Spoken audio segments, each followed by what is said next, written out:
for going on. We're going to talk about memories and of the show. I mean, 99 episodes that we've been combing through to find those specific memories that we like, or I have, anyways. And we've got a special guest coming in studio that I'm really excited about. First in studio guest. So let's get to it.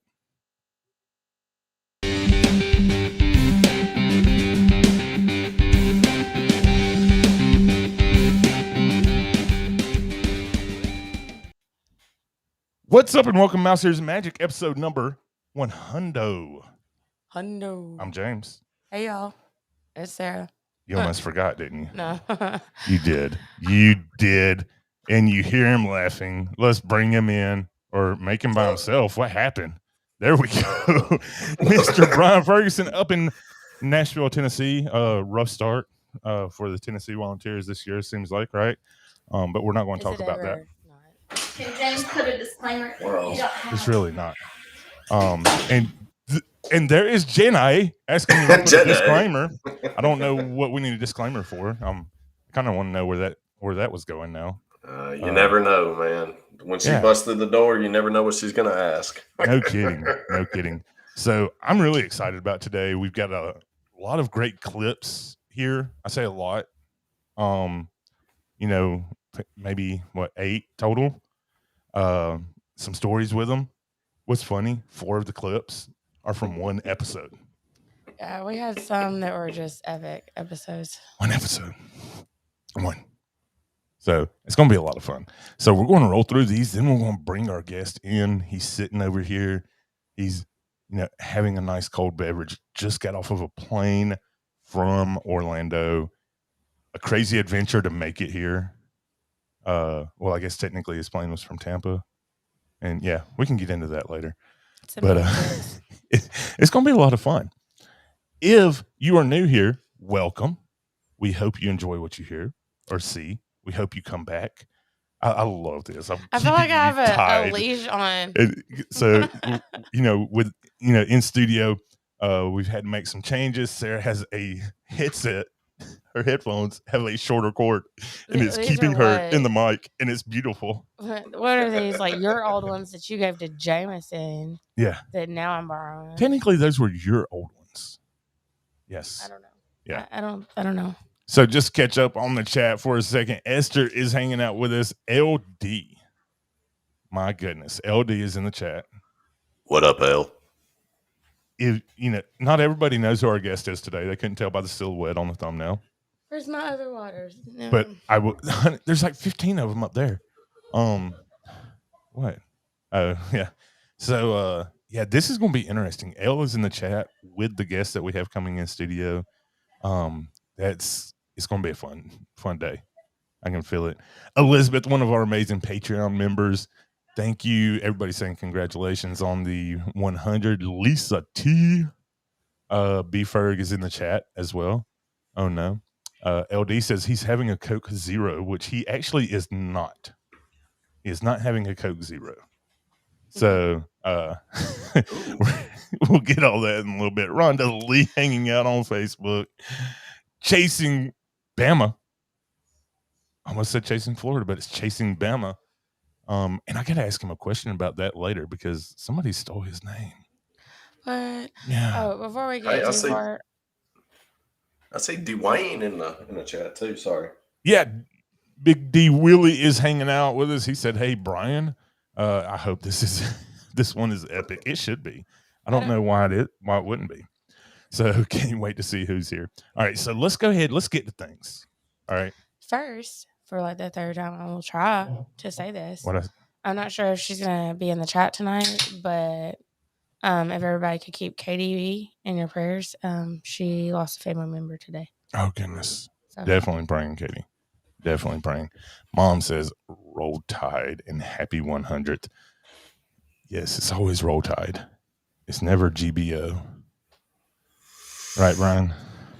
So let's go ahead. Let's get through this. So starting early on, first off, our first 4 episodes didn't do any clips for it. We recorded those at one time. Well, not at one time, over the course of a week or so, probably. And we dropped them on October 25th, 2019. Yep. And yeah, how many times did we record those 4 episodes? A lot. A lot. Yeah. It was a lot. But it was a lot of fun too. We got a lot of good laughs out of it. But episode 15, it seemed like we were starting to get things together while things were falling apart as well.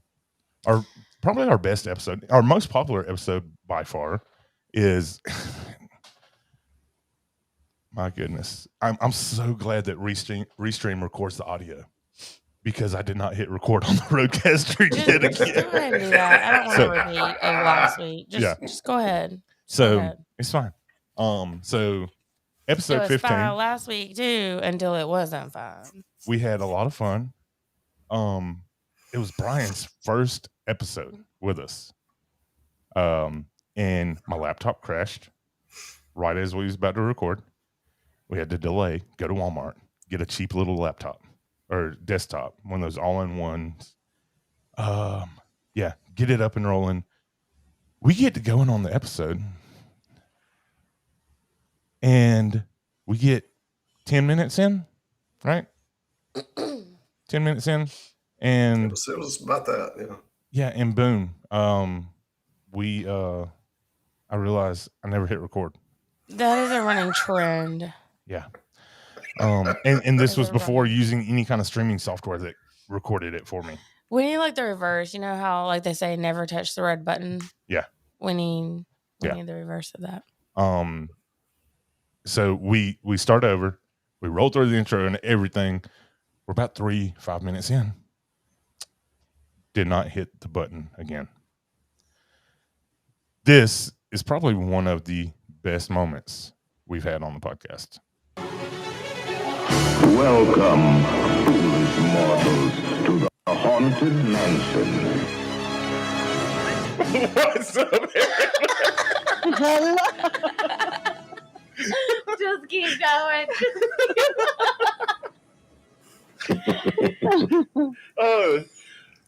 This is Mouse here. Hey, everybody, this is Mouse Ears and Magic. You can do it, babe. I'm done. You're done. You're out. You're out. Okay, this is Mouse Ears and Magic. That's James. And I'm Sarah. Yeah, so that's how the intro went.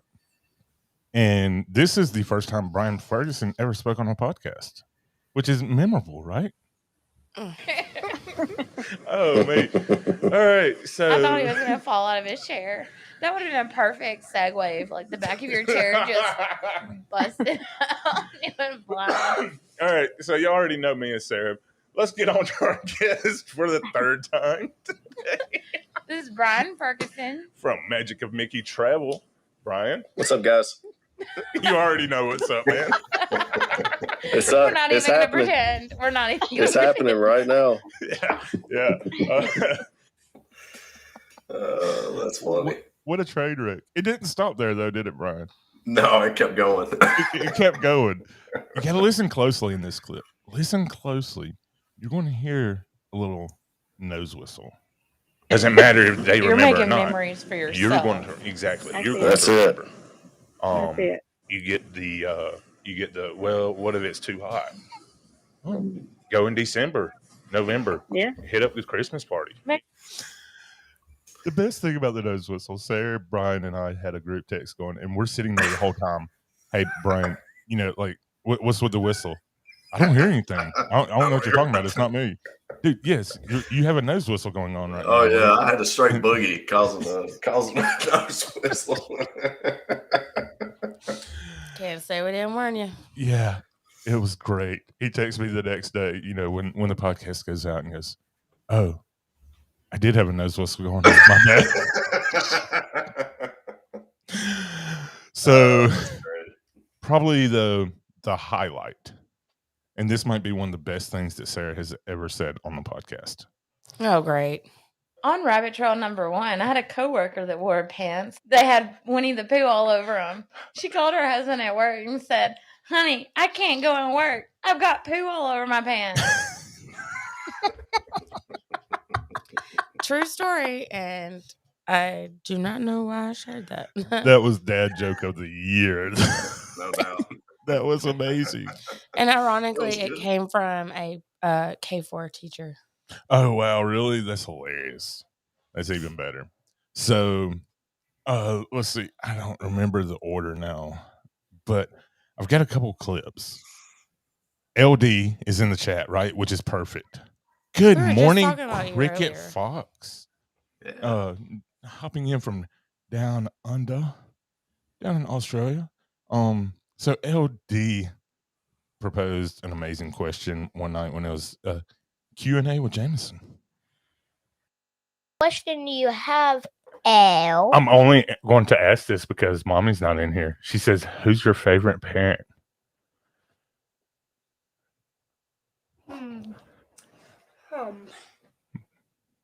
Mom. Huh? Mom. What? He just got down and walked away. He walked to the door.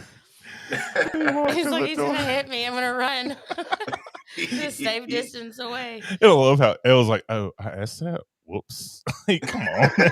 I think he talked about that for like a few weeks too. Oh, yeah. He held it against Jameson for a long time. Of course. You got to, right? So a lot of my favorite things about the show has been, just getting to sit down, talk about some of our favorite things. And especially with Jameson, it's always an adventure talking with that kid about Disney. So this was one of his first shows. This is episode 26 when he was on. And so I've got episode 26 and then I've got episode 56. To hear the difference in 30 weeks is just crazy to me. What's some of your other favorite stuff about Disney Springs? The choo-choo train. The choo-choo train. You love to ride the train there, don't you? Yeah. Yeah.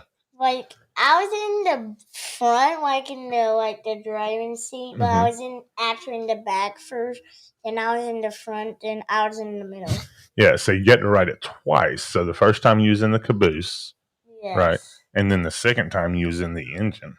Yes. But I really I've noticed something. Disney, but the other part, I like the Slinky ride because when you go back, it makes you so fast. Like it's like a roller coaster. Yep. So now we switch we switch gears over to Hollywood Studios. You're talking about Slinky Dog Dash. All right. So I've noticed something. He has two bad habits of ours. God, what's up, buddy? He mansplains like you do, and he over-explains like I do. Yeah. Like too much information. Just stop. Pretty much. And here he is in episode 56. Grandma wants to know which one is your... First off, can I just say, do y'all hear the difference in that audio quality too? Like that, it's mind-blowing to me. So Grandma wants to know which one is your favorite. The river ride, which is Collie River Rapids. You know, the big boat where we go down the hills. The big round boat in Everest. They're the coolest ones ever. So she says, what's your favorite? The boat ride, Everest, or the safari? Ooh, that's a tricky one. I'll go for Everest because it's awesome. Everest is awesome.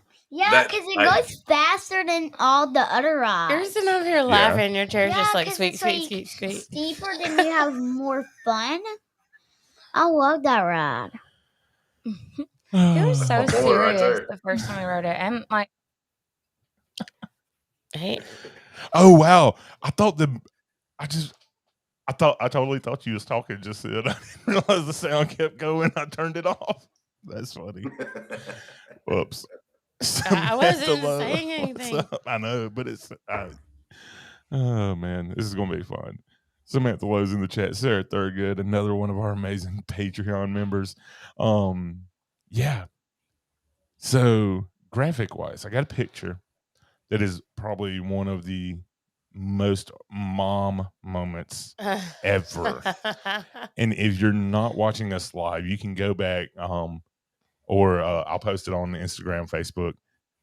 We did an entire show in our room at Caribbean Beach, episode 53.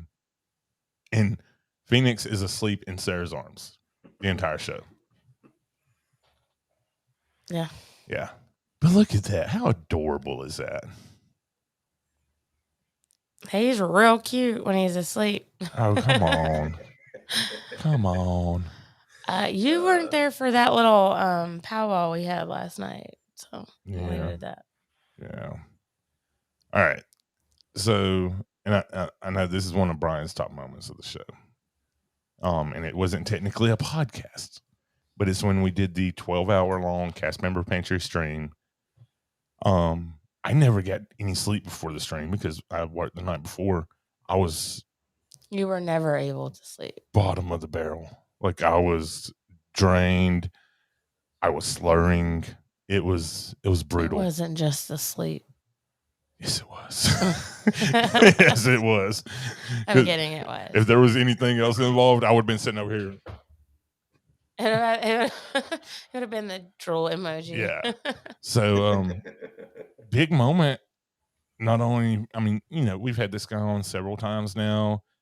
Incredible guest, incredible person. But first time, Brian, for you. Dude, I was stoked. Like when I saw that message come across, I was like, dude, I was trying to get your attention because I know how tired you were, and I didn't know if you saw it or not. So I was like, dude, you need to check this out. I was clueless. Clueless. So here we go. Here's a clip that I chose from that segment. From when Mark Daniel had just got off work from Hollywood Studios and wanted to join in on the cast member pantry stream in the final hour, the 12th hour, gave us that extra little burst we needed to make it to the end. Man. There's a lot to the cast members when, I know they're furloughed. Some of my friends and cast members have been separated from the company since a few days ago, which is very sad. But we can remember those times when the guests made magic for us. One little thing is sometimes family make these little thank yous themselves and little stickers, little cards. And, if a cast member made their day, they'll actually give it to the cast member. And it says, from the Jackson family or from the Smith family, thank you for making our day. And those little trinkets go a long way. And it's just so great. So, just as much as cast members make magic for guests make magic for the cast members. And it's why they continue to do it. And I chose that clip because I feel like we can always use that reminder, right? Oh, yeah. I think we can always use that. So, that's all I've got as far as some of my favorite memories. Brian pre-approved the memories. Sarah's been so slammed with homework. We just let her. I was up till 5:30 this morning working on homework, and then I was back up around 8:30. Yeah. Back at it. So you've been killing it. Been crushing it. All right. So I think now is a good time to go ahead and bring in our special guest. What do y'all think? He's probably bored already. So he probably is. I need to move this along. Can I say something? Yeah. Before you bring in your special guest? Yeah. I would like to recognize the hard work and the amount of hours that you, James, put into this show. I love this show. This is a great show. And dude, my hat's off to you, man. You do a great job. From where it was to where it is now. Dude, I mean, you've done a great job, man. And it's hard to sit on either side, as a spectator or even a part of the show and realize how much work goes into creating this content. So my hat's off to you, man. Great job. Well, I appreciate it. You wasted all your breath. That will only be on the live stream. It's going to be completely cut out of the podcast. It won't make the clips going through the week. I don't care. It had to be said, and man, I do appreciate you. And Elle thanks you for recognizing her.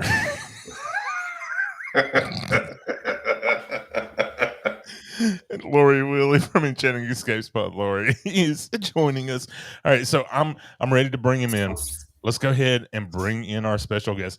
Like I said, straight off the plane. He's been down in Disney this week. He saw Ratatouille. Did he see the whole ride, though? He did end up seeing the whole ride. He got evacuated off of Ratatouille. What? So, yes. So, we've got to talk about that. He had a crazy adventure to get here. He flew out of Tampa. had to do a layover in Miami, but they got delayed out of Tampa, so he almost missed his flight in Miami. They gave his seat away. What? They gave his seat away. There was some random lady who gave him her seat so he could make it here today. So she wait for a later flight? Yes. Wow. So it's been a whole big thing to get him here today. I don't know how Joe Rogan does it, getting people to him to record in the studio all the time. But we're going to go ahead and bring him in. One of our amazing Patreon members, an amazing friend to the show, just an incredible friend in general. We love to talk crap. We love to talk Alabama. I love to talk, period. We love to talk, period. Yes. Well, that did not fit with the way I was going. But good job. Gotcha. You got me. So yeah, let's bring him in. The creator of the Chasing Bama YouTube channel, our amazing friend, Chase Ross. If you ain't on Masters and Magic Podcast, then where you at? That's great. So we just recorded that right before the show, like literally right before you came in here, honey. I thought you were going to play the little theme music. No, I had to go with the where you at. Oh, okay. I had to go with the where you at. Come on, dude. Like I was going to go with the theme music, and then I was like, I love that. That's great. I was like, who could it be? And mysterious outline. Queen Elizabeth. It's great. What did she say? Oh, wait. The Rock, Queen Elizabeth. Oh my goodness. Wow. And Derek from the Satisfactual Sign Co is here. That's so funny.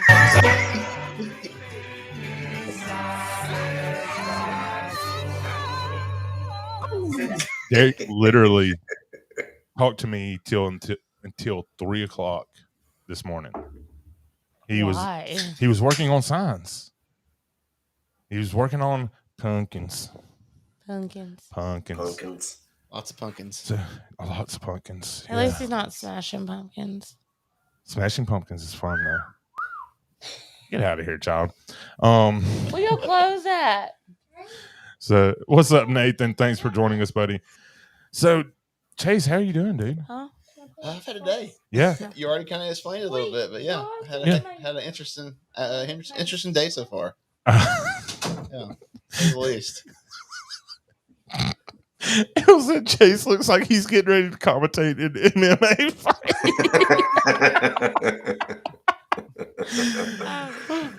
He's not even a naked choke.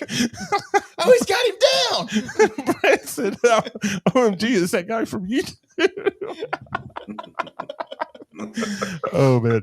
The comments are going to be great. Sebastian, I am completely and utterly shocked. Oh, man. All right. So Derek wants to know who's coming to the ring. So go ahead. Let's get a ring announcement for us. Put him on the spot. Make it Disney-fied. Oh. All right. In the blue corner over here, we got coming live to you from Hollywood, California. We have Bob Chapek, the chapstick, the cheapskate, the $1 million man. Boo. In the red corner over here, weighing in at 255 pounds, we have everybody's favorite former CEO, Bob Iger. Two men come to the center of the ring. They're going to shake hands. Oh, no, Chapek with a low blow. Chapek with a low blow to start it off with. Oh, this is getting crazy. Oh, who is that? Somebody threw him a chair. This turned into a WWE moment. The cage is coming down from the top. What is going on here? Oh, my goodness. Oh, my. Is that The Undertaker? No.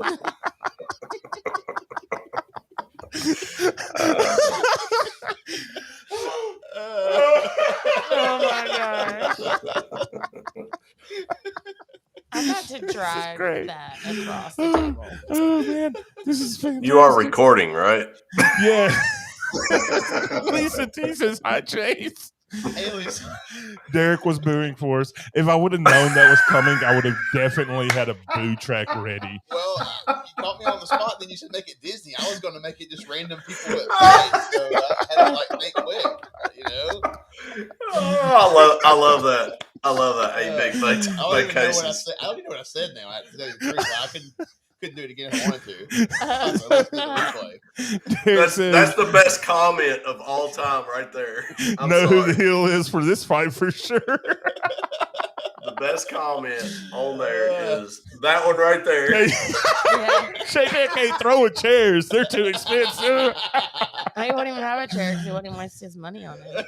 Oh, that's great. Right? He says this escalated quickly. Someone's definitely getting billed for that chair. Hey, I'm saying, could y'all imagine the price of that pay-per-view? Yeah, it'd be $1,000 a family, right? But you can only watch it on Disney Plus. Only on Disney Plus. Oh my gosh.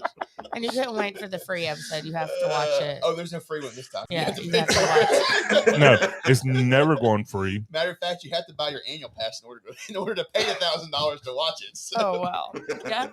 Sounds about right. Great. Chair matches and on charge. Christmas prices just increased. Oh, man. Blaine from Rayleigh's Creative Travel Channel. Roll Tide, buddy. He's up in the Carolinas. After you buy your entrance ticket and your annual pass, then you also have to pay for this app thing and then the upcharge so that you could actually get in the hallway to get into the building. And then it's like $10 to $20 extra just for the chair to sit in. Kind of like what college football's doing, right? Like you pay for the ticket. The ticket's only on your phone. You don't get paper tickets anymore, right? Yeah. But the way JPEG would do it is you would have to purchase an app for your ticket to be on your phone, and then they charge you to scan your phone. Sounds about right. It's a convenience. Shut up. Actually, something I heard. Now, this is just a rumor. Now, this is all hearsay. But I heard for Enchantment that they're going to charge per space depending on how close you are to the castle. It's gonna be tiered. It's gonna be tiered pricing. I wish y'all would shut up and quit giving that man ideas. Quit giving him ideas. Christmas prices just increased, says Elle. Is that factual? I don't know what's factual right now. Commemorative tickets are $40, pal. In-game free. $50 for the pay-per-view, $20 for chairs, $100 if you want a taker meet and greet. But socially distanced meet and greet. Yeah, you have to have the top of the train station. Yes. Yeah. Next to the DJ. Yes. And if you want an autograph, it's a little more. And you got to buy the balloon too. But if you go to Disneyland and watch it, they'll actually do the parade instead of the cavalcade. So. Yes. Yeah. And as the show is titled, 100th episode After Hours, because apparently parties aren't a thing anymore. That's right. Only in Disneyland. Yeah, Disneyland has them. And parades. Yeah. Hey, hold that mic up just a little closer. Yeah, okay. There we go. If you can remember, I never remember. Oh. Yeah. There's no gift shop. Brad said there's no gift shop at the venue. They've all been moved to Target too. So, and if you don't get that one, so they're closing down all the Disney stores. And they're going to be Spirit Halloween. Just like the NBA experience.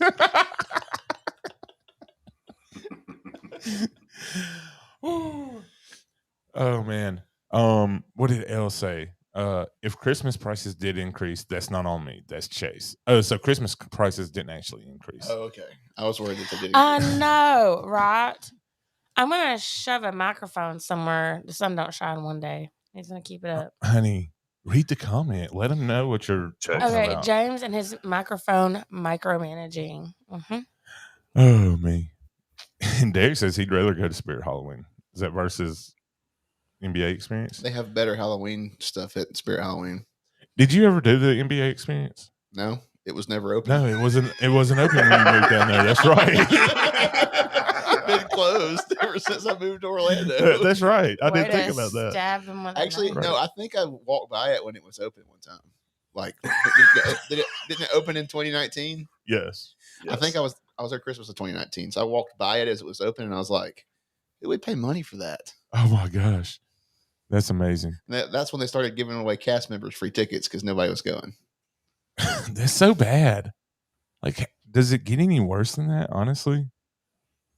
Oh man, I'm sweating. Elle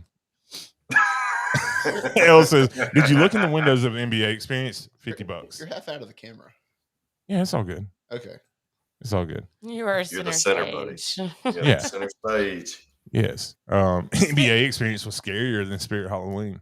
This should be like a sweatshop price situation. It's so hot in here. I know, right? Why is it so hot? I'm blocking the fan. I asked y'all. Yeah, it's always hot in here. I asked y'all if your AC was working okay. It is always hot. Well, in I here. think the Cahaba is talking. That is very possible too. Okay, so the AC is working a lot better in the rest of the house, but not in any of the bedrooms. The guy told me to either shave down our doors so that more air can get through, or to remove all carpet from the house if we wanted the bedrooms to be cool. And I'm like, from the AC company? Yeah. And I'm like, there is an actual vent in every single room. Like, why would I? Well, I'm not going to like cut down a door. No, May not have a high enough SEER rating for it to. No, he's talking about air exchange. He's talking about the return. Oh, I'm losing sound. Losing sound. Yeah, I'm losing sound in here. It might have pulled. Yeah, I don't know. Is that feel better? Like if we wouldn't get demonetized or someone start playing that, it's getting hot in here. So. All right. So we gotta get monetized before we can get demonetized. Yeah. Well, like they would remove it, you know. Yeah. We're not monetized. Yeah. But they would remove the video. So or get us for like copyright infringement. I mean, hey, since you brought it up, let's go ahead and say it. We are not monetized on YouTube. Go over, hit that subscribe button, hit the notification bell, and come join this madness. Okay, I was actually reading reading about it, and I think I know Pete McDevitt was talking about how like more than 50% of people that watch YouTube channels like religiously, they're not even subscribed. And I was like, huh. Then I got to think about it, and I was like, I need to go back and check the ones I watched pretty good. There was a couple of them that I wasn't subscribed to. Yeah. It's easy to do. It's easy to do. Like, good. I mean, YouTube pushes it out to you, so you don't realize that you're not subscribed. Because they'll say, like, you know, subscribe to see more content and this, that, and the other, and ring the bell and blah, blah, blah, blah. But if you watch a video 9 times out of 10, like if you watch 1 or 2 videos, it'll keep showing up periodically. Yeah, so, it's easy to forget about. To hit that subscribe button. It is. And there's some people I just don't want to. In the last month, 65% of our viewerships come from subscribed people. So that means 35% of you are not subscribed. So hit the button. Get it together, man. Is there anything that you actually look at on your channel? I did when I really did my channel. Right. Right. And I would get a lot of recommendations from other channels. It would show you like, the channels recommended you, but then it was like, you look at your viewership and there would be a portion always that's not subscribed. Yeah. Yeah. It's crazy. And I did this is new for us because we're really starting to get the analytics in, a solid build up for YouTube to be able to do this. 83% of our audience on YouTube, female. 32% of them, 18 to 24. 30%, 25 to 34. 37%, 55 to 64. There's a big gap in there that we're not filling. What's up with that? That's strange. But yeah, people gave up watching us with subtitles on.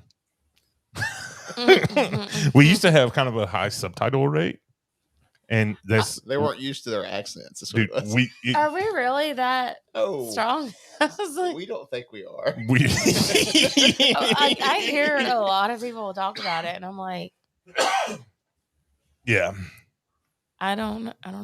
All right, so what did we've missed some stuff, I know.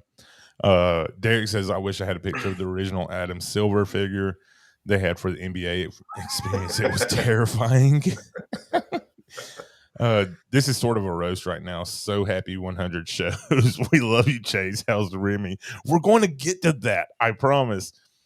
I'm no AC guy, but I'm calling shenanigans. Listen, so when we were having AC issues, the first thing that I would say anytime I talked to an AC person was, I was just talking to my best friend up in Nashville.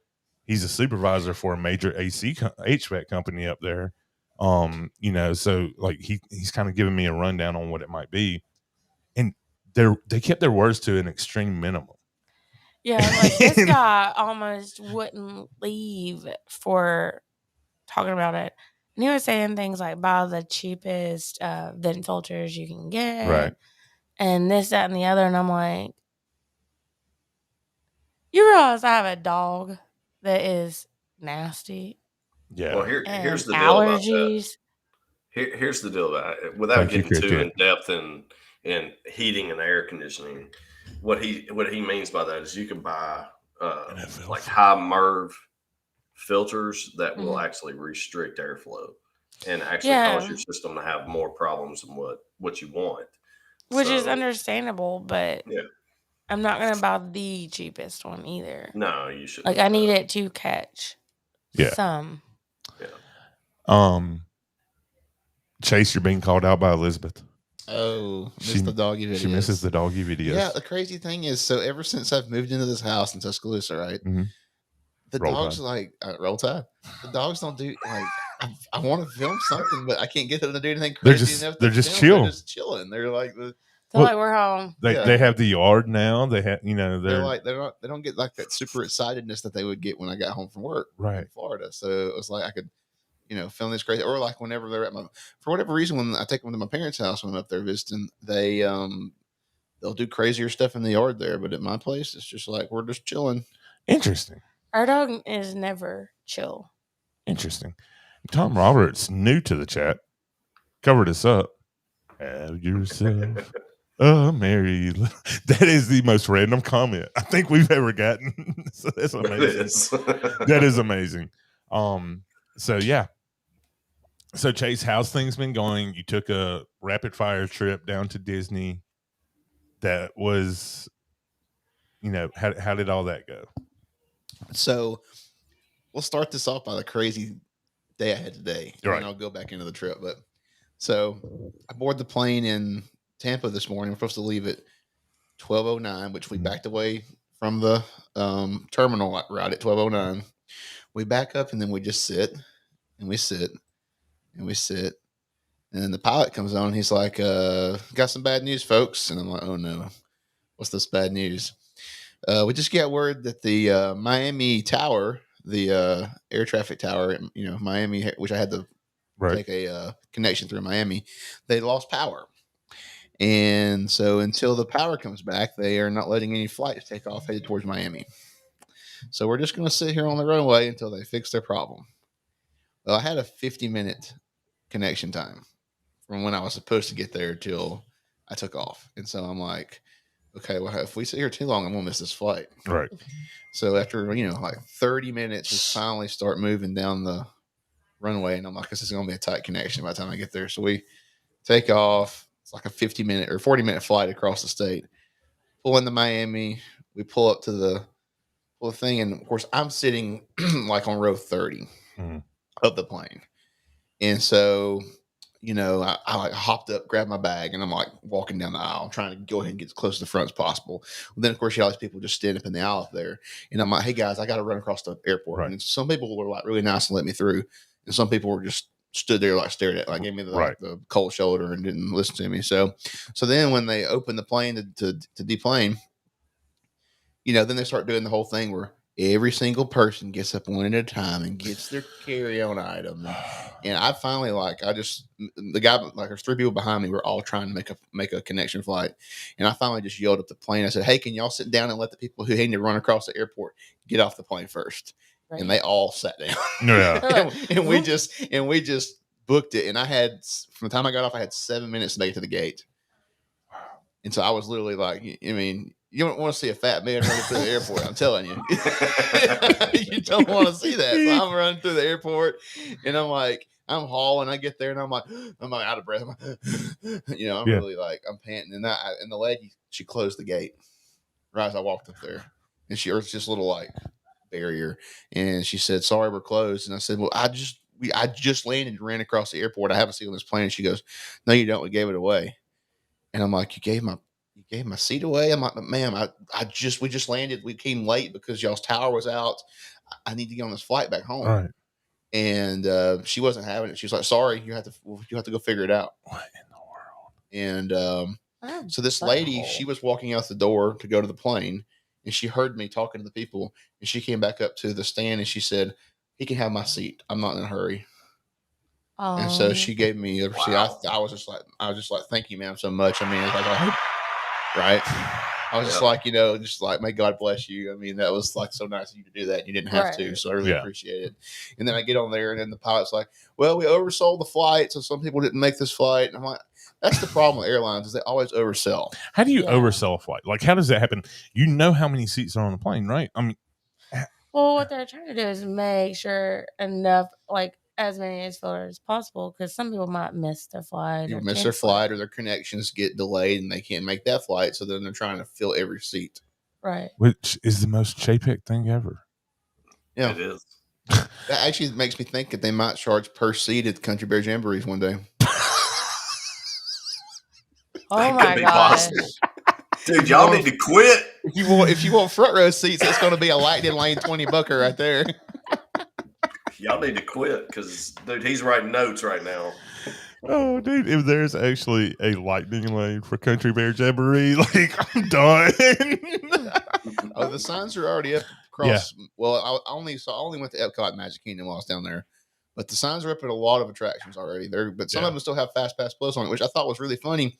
Remy had a Fast Pass Plus sign up because they had built the ride. The newest ride.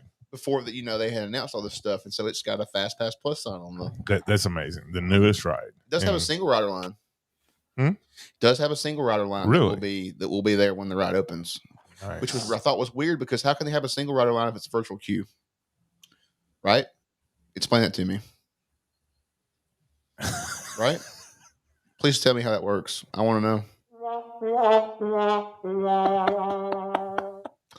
So I'm thinking they must be thinking at some point that it's going to die down after people ride it, and they realize what it is, and they don't want to ride it anymore. So I wonder if that's what happened with Mickey and Minnie's, or is it still pretty busy? Mickey and Minnie still holds busy, but I'll tell you, the wait times though were super low this weekend. It was very low.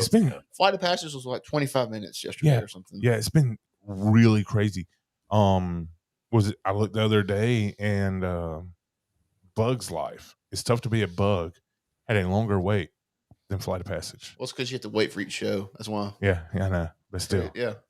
It's still weird to see. It is weird to see. That's Sarah's favorite ride.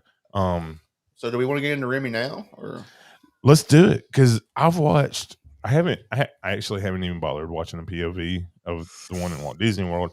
I've seen the one in Paris. I've talked about this several times where I'm not that excited about it.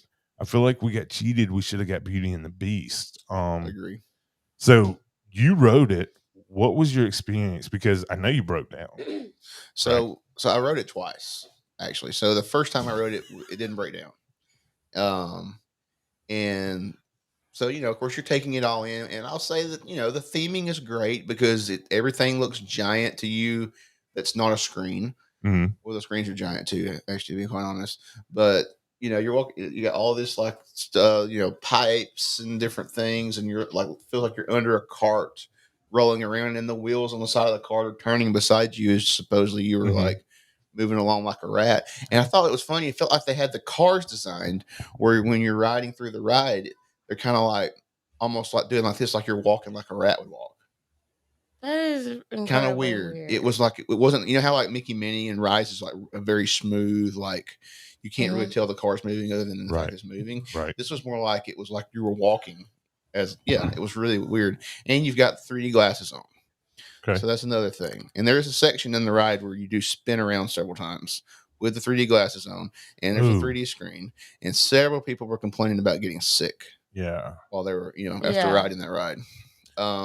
Just that peripheral spin would not be cool. I mean, I thought it was a cute ride.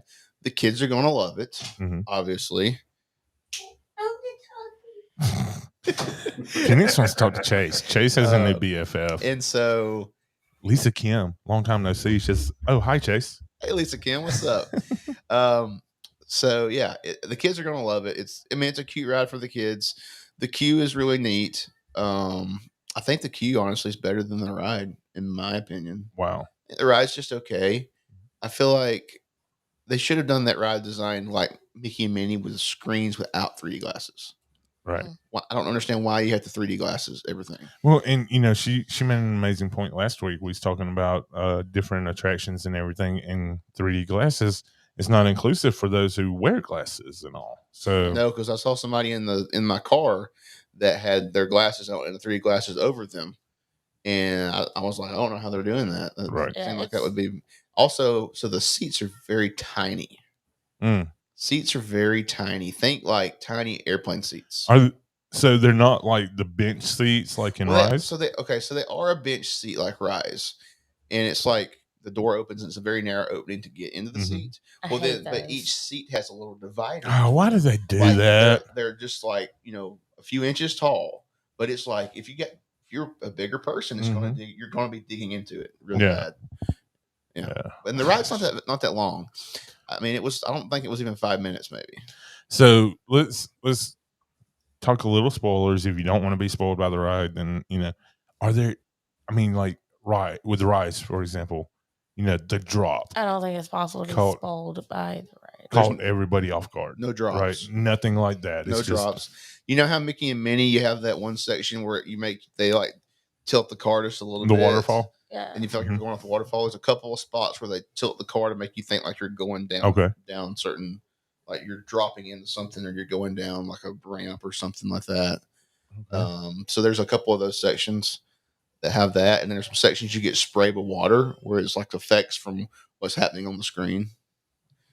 So are they trying to go like a like on Honey I Shrunk the Audience on this? I mean, I enjoyed Honey I Shrunk the Audience. I did too. I loved Honey I Shrunk the Audience. She never got to experience. I enjoyed that. I don't know that maybe even more than Remy was. Like I said, Remy was nice, and this is my opinion.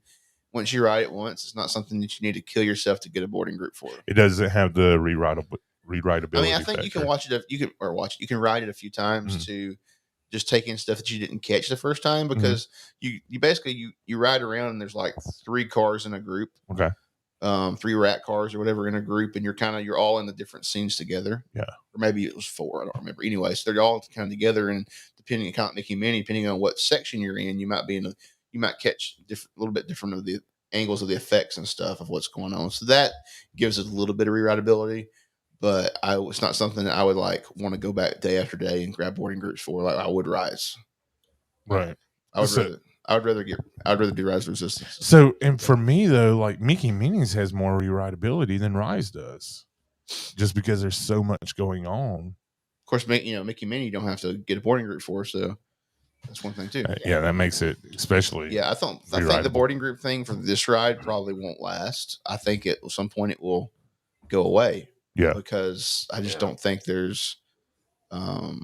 When Guardians come out, kids. When Guardians come out, and that's going to be, I'm sure. Go ahead and chalk that up to a boarding group and paid lightning lane. Go ahead and chalk it up now. Yeah. Elle says, "Honey, I Shrunk the Audience" was fantastic. It was. I love it. It was amazing. Gar says sounds very universal, and Lisa's, she plans to go back when Tron opens. Tron. Oh, that's cool. Tron's definitely going to be one that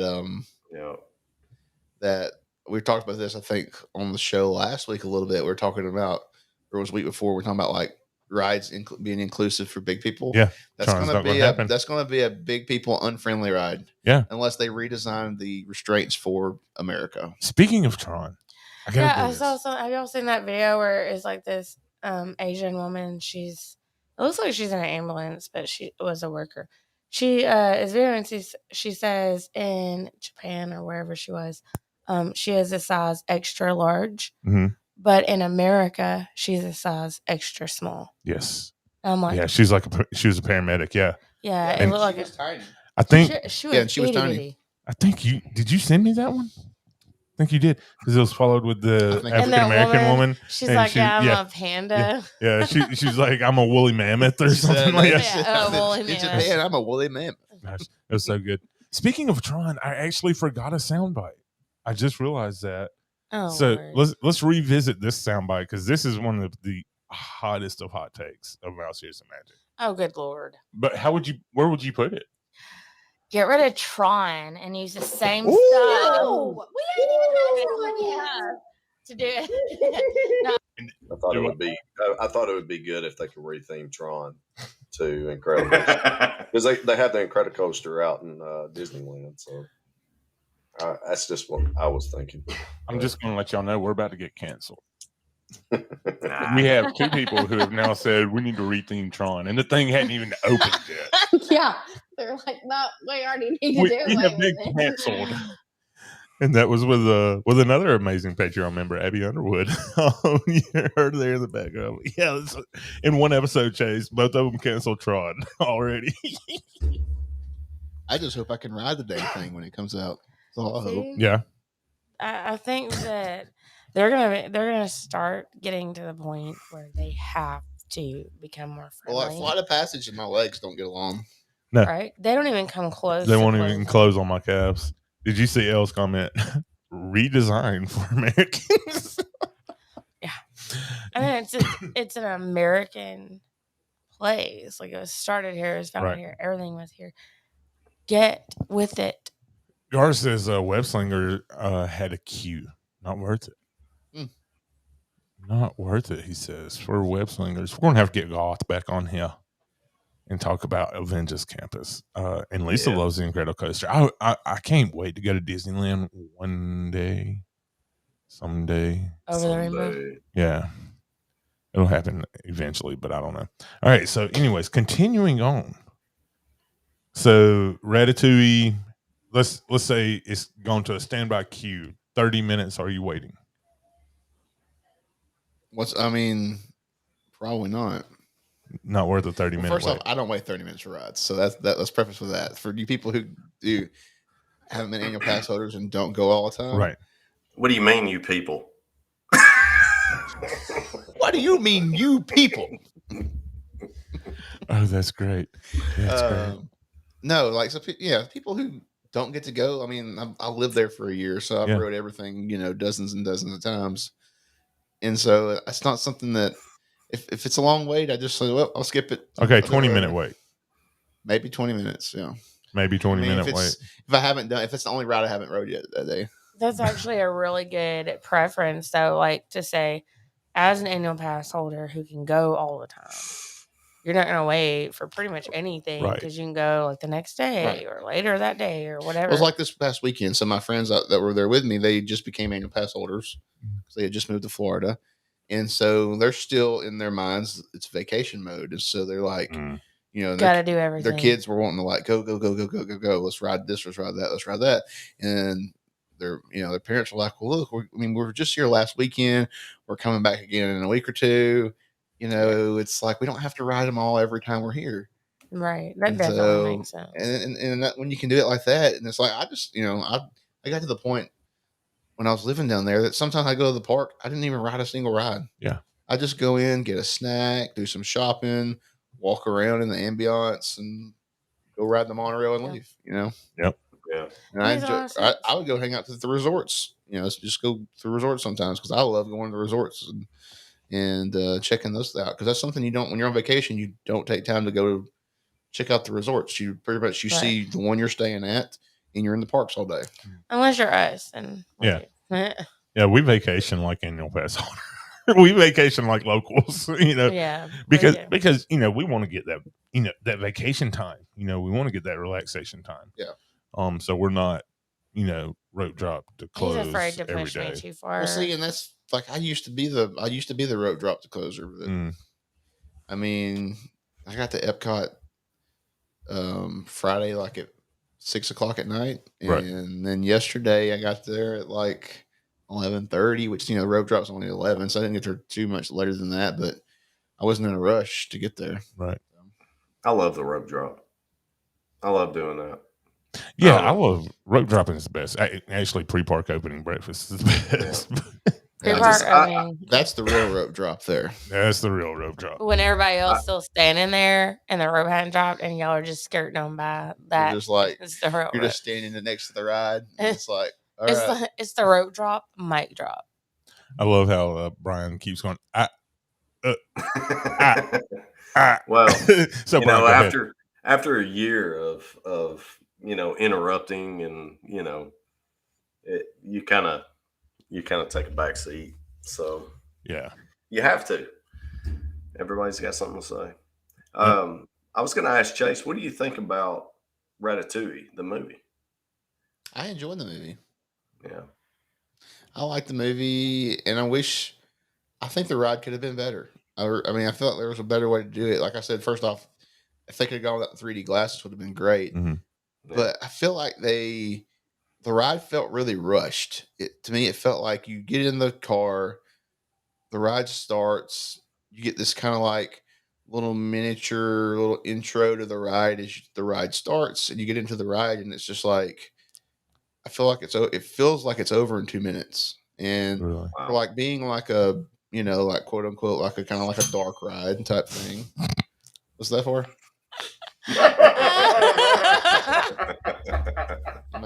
my time's up. No.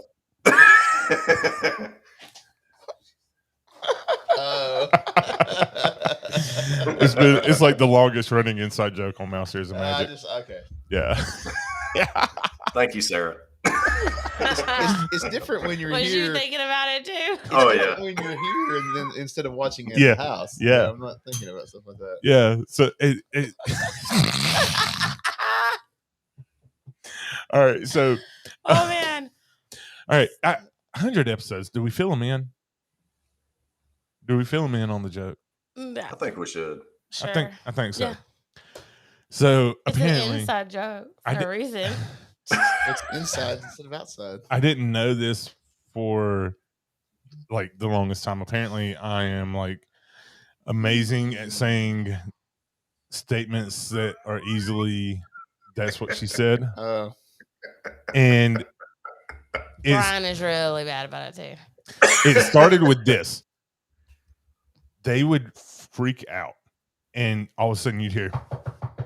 I'm like, guys, y'all got to stop that. Like, that's he didn't horrible. catch on to what it was. Right. But I was like, it's horrible on the audio. Like, I was having to like edit it and all because it would straight. I'm going to have to edit that, because it's brutal. Then it went from just a knock to a bang on the table.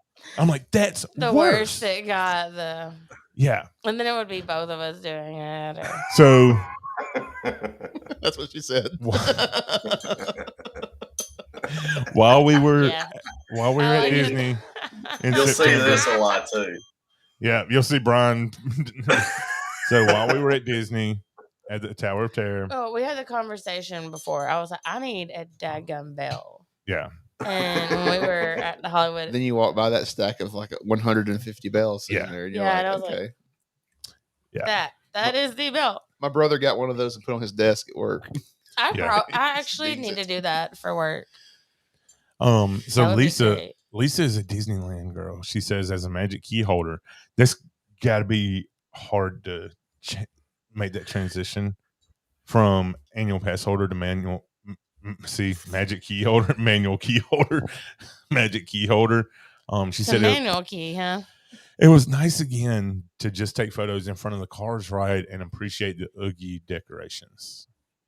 Yeah, I was watching one of the Disneyland live streams the other night. Trying to think, which are hard to find, honestly. There's only just maybe 4 or 5 people who stream stuff, but they were streaming Oogie Boogie Bash, and I was like, "Wow, this is what a party's like." Yeah. I forgot it's been so long. So the Oogie Boogie Bash is much better than Pooh Smash.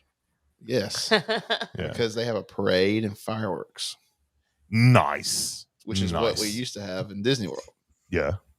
So yeah, like Disney World was always like really known for that, and now they're like, we're cutting corners. Well, and they got they have their attraction overlays. They get the Haunted Mansion Holiday, which I love. I would so love to see that. I gotta get there to see that. Yeah, but like we used to get they did the Pirates thing with the live actors, which was kind of cool. I enjoyed the Space Mountain overlay where they would just turn the lights completely dark and play the loud blaring music, and I thought it was awesome. Yeah. I enjoyed that. Yeah, that's great. Tremendously. This year, year, likes it with the lights off. This year's nothing. Which there's barely any lights on anyway. So he's gonna be red and never come back. Well, no, I'm red from laying in the sun all day, but okay. So yeah, I wish we had more overlays in Disney World. There's not enough. The Haunted Mansion needs that overlay. Why can't we get? So I was told I did one of the what's the tour that they do at Magic Kingdom? Keys to the Kingdom. Keys of the Kingdom. Thank you. I did that tour with my family a couple of years ago. Yeah. And we asked the tour guide when he took us to the Haunted Mansion, that's one of the rides they take you to on the tour to talk about the Imagineering behind it and stuff like that. And we asked him about why they don't do the Haunted Mansion holiday in Disney World. And he said that's something that they'll just never do here because they don't want to take the ride offline that long here for that. It doesn't go offline that long, though, does it? It's a few weeks of really being down to completely overlay. So that does kind of make sense then, because that is a huge people eater in Disney World. Yeah, people eater. One-eyed, one-horn, flying purple people eater. But yeah, now I actually did. I know Tomorrowland Speedway receives a lot of hate, but the Christmas overlay they did a couple years ago was on point. that was the first time I had rode that ride in years. Yeah. It was all because of the overlay. The Christmas lights were amazing.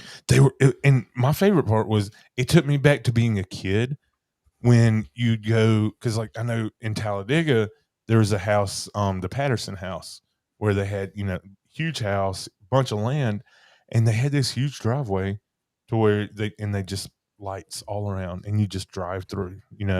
I think there was a place in Florence like that as well. I was about to say, when you were up there, did y'all go out to Spring Valley? Yes. That was the big giant home, and this really you drove down their driveway. This I can't remember the name of the family now, but they had like 9 kids or something, and the kids would help them decorate this house. Right. It was on acres and acres and acres, and they had a long, long driveway. You would drive down, looked like you were driving down the entrance to Augusta for the Masters. Yes. It's a big, long driveway, tree lined, and it had like a circle at the end of the driveway. And you would line up, people would line up, and you sit in line for an hour to watch the Christmas lights at this people's house. And they had a little donation box. People would give them donations to help for the upkeep of the Christmas lights and pay the light bills and stuff. But it was a giant, like hundreds of thousands of Christmas lights up and all kind of decorations and moving parts and pieces to it. And this was 15, 20 years ago. Right. They were doing this stuff. And it was like, for back then, that was like Christmas time. That was a family tradition. Yeah. In that area is everybody went and watched the Christmas lights up there. Yeah. Especially like Christmas Eve. Yes, we always tried to go on Christmas Eve. That was like the one thing we always did on Christmas Eve was we went and saw those lights. And then I think the parents got older, and I think they stopped doing it a few years ago. There's another house up there in Florence, just off of Helton Drive, that they had a radio station. They'd sync theirs to the radio station and all, which was really cool. Well, there's a few of them that were like right in there in that neighborhood. Yeah, but I'm big on decorating for Christmas. I was like the neighborhood I lived in Huntsville. Like a few people would like put those little like projectors on their house. And that's all they would have. And I had like my entire yard full of like Christmas lights. And I had lights around the gutters. I had turned in my columns on the front porch into candy canes. Nice. It was like completely 100% decorated my house. Ours, it varies from year to year. Like one year it'll be like extra decorated. Then the next year it'll be like something will be going on and it'll be kind of like. One year we had like a 20-foot Mickey and Minnie blow in the front yard, and somebody cut them. My parents have a few of those. We had I do not like the blow up ones. I like the I laugh. I like the framed ones better. Yeah. Because I don't feel like they're as redneck. Yeah. Yeah. Yeah. I mean, we had a giant freaking blow up elephant, Alabama one. Yeah. Yeah. Well, no, it had a Santa Claus hat on it, but I got you to do an Alabama A vinyl and put it on the Santa Claus hat. Nice. But going back to it though, the Tomorrowland overlay, the Tomorrowland Speedway overlay was just absolutely amazing. They did such a great job, and that actually gave the ride rewritability. Right. Yes. It was like the one time I would ever say I'm going to ride this ride again. Wow. Right. And it's like I would never ever say that for that ride. Yeah. It was great. I wish they'd do that again. They probably won't. Well, they have the decorations are in storage somewhere. So because they did it twice, right? They did it 2 years in a row. 2019 was the first year they did it. So that was the only year they did it then? Yeah, they didn't do it last year, I don't think. I thought they did 18 and 19. Did they? I don't know. They might have. I may be wrong. It may have just been 19. Sebastian Stop says that. playing footsie with me. At least it's with you and not Chase. That point. I'm going to try to get my foot up there. Chase says that, Sebastian says that Silver Dollar City is a park that completely transforms for Christmas. I have seen videos of that park for Christmas, and it looks amazing. So, look, is it Silver Dollar City? I know it's somewhere in Branson who has the Osborne lights now. That could be Silver Dollar City that has them. I think it might be, actually. Yeah. Actually, it is. Mm-hmm. Were we supposed to go there last year? Yes. Yep. Yeah. So, and for those of you who don't know, the Osborne lights was the epic lights at Hollywood Studios. R.I.P. R.I.P. That was had to make way for Rise of Resistance. Yeah. It's like everything Disney right now is unfortunately not WDW, but RIP. It's like all synonymous. Yeah. Everything's dying. Yeah. And Mom said that if they had took my idea and built a Star Wars park, then we could still have the Osborne lights. Okay, so let's talk about that. They had enough people, or not enough people, but enough interest there that they could have done that. Oh, I mean, I just can't. I'm interested to see how many people is going to pay this thousands of dollars for this hotel when this thing opens. I don't think it's gonna go as great. I mean, you're gonna have people go. Oh, you're going to have people go. Well, I know people are going to go. The Uber Star Wars nerds are going to definitely go, but that's a lot of money. Are they though? Are they? Yes. So Sebastian is one of those Uber Star Wars nerds. I'm an Uber Star Wars nerd. I mean, I have custom lightsabers, and they're not from Disney, right? Well, and Sebastian, like, he consumes that content, like, you know, the Star Wars YouTube, you know, where they just dive in deep. Yeah, and he says that they are not happy. They're like, dude, why? Because, well, Uber Star Wars nerds, they don't really like the Disney trilogy, right? It's 100% true. Yeah. They're not about Rey and Kylo Ren. Like, no, they would have made it Leia, Luke, Vader. Like, that's a whole different ball game. Yeah. But they didn't go that route. And you can bring, you know, Mando and Boba into yes, that, because that really brought back the Star Wars feeling that you had from this, you know, from the original trilogy. Yes, because the sequel trilogy is just, I mean, you kind of, with Episode 7, you got that, like, okay, this kind of feels like Star Wars. Mm-hmm. And then J.J. Abrams was like busy with Star Trek, so they're like, "Hey, what's his name? Hey, Ryan Johnson, you spell your name weird. You want to do a Star Wars movie?" He's like, "Yeah, sure. Y'all cool if I kill everybody off and make Luke Skywalker a hermit who doesn't use the Force?" Yes. Whatever you want to do, man. Go for it. Okay, cool. And then he proceeds to ruin Star Wars. Yep. So I don't even feel like they're connected. They feel like almost, well, they really are, but the best thing they could do would be to bring somebody else in and just completely redo the sequel trilogy and just get that out of canon. And that is actually, if I'm not mistaken, in the talks. You know, so that's going to be very interesting. It so much. Sebastian, talking about Sebastian, he said, "My family did Disney at Christmas and were disappointed in the lack of decorations and Christmas theming.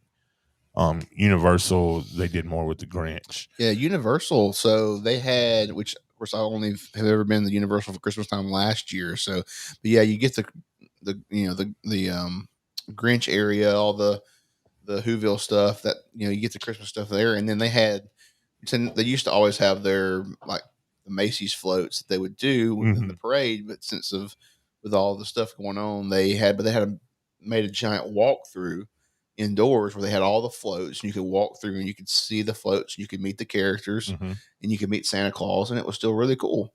I do not recommend the Christmas tree one at Disney Springs.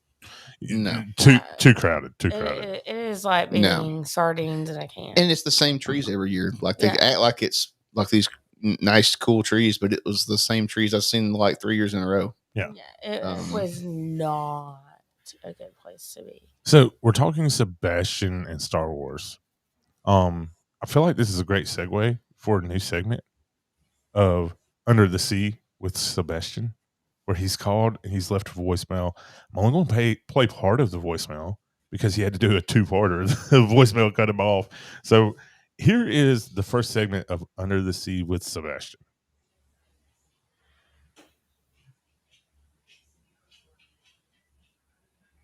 Or not. Wah, wah, wah, wah. And I was asking you. Well, go ahead and ask now, I guess. Now it's going to. Here we go. Hello. Hey, wait, is this working this time? It's weird. I just got done talking to you while you're picking up Jameson. So, okay. And I was asking you. Well, go ahead and ask now, I guess, because I just. Do you want me to be Sebastian Under the Sea? Am I supposed to? That's just the name of the segment. Anyway, remember on like the iPhone, you have the animals now, the little emojis that talk with you as you talk. What if I find like a lobster or something and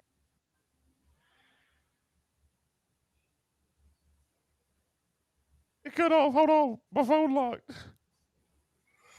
Ordering it's like face capturing, and it's like a lobster's talking, and then you can put like little images that I find or something that I talk about.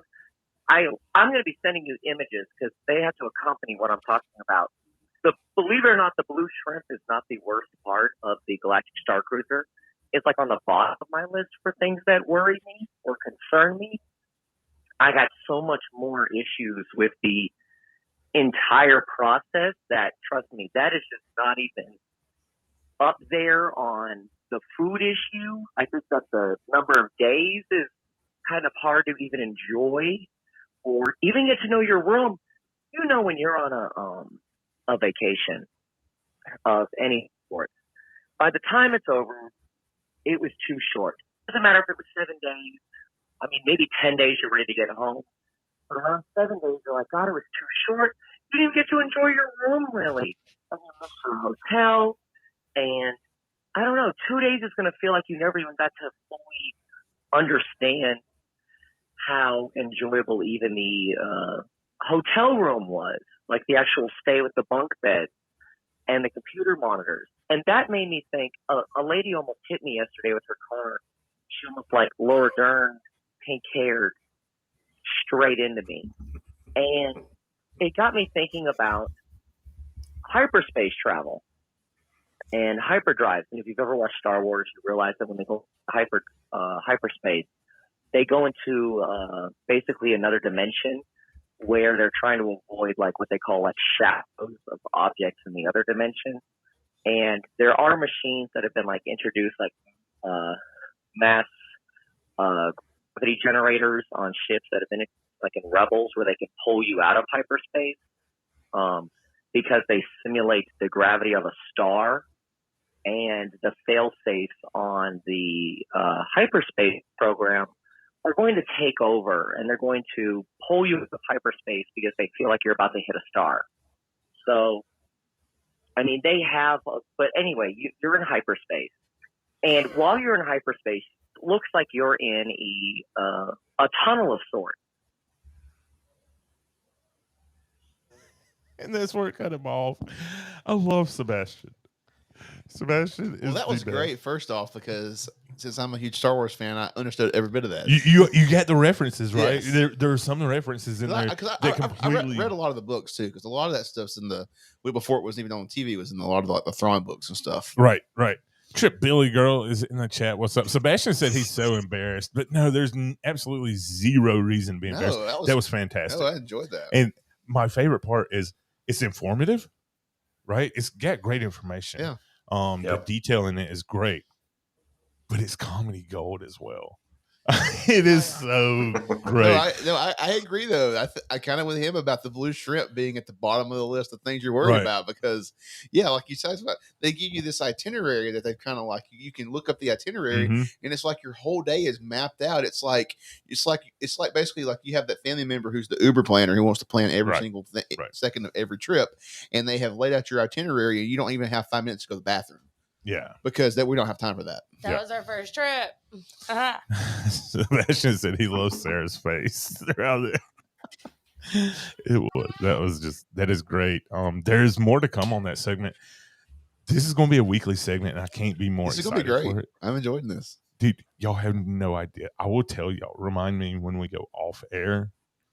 The idea that we talked about last night. It's brilliant. It's so good. So good. Sebastian. So good. Yeah. So good. Sebastian's he's getting extremely dedicated, getting really creative with this new segment. I like it. That's a good thing. Dedicated and creative. Yes. We won't talk about the voicemail that he left me a couple of weeks ago. That was a very interesting one. But he's I guarantee you he is as red as the YouTube logo right now. By the way, I want to steal him. Like, he can't be just your friend anymore. Well, what, Brian? What are you doing over there? I don't know. He's making tea. I was about to say he's making tea.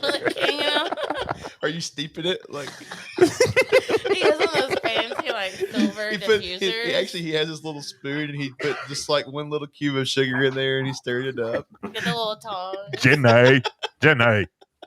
I think he's about Stop with the glasses, Jenny.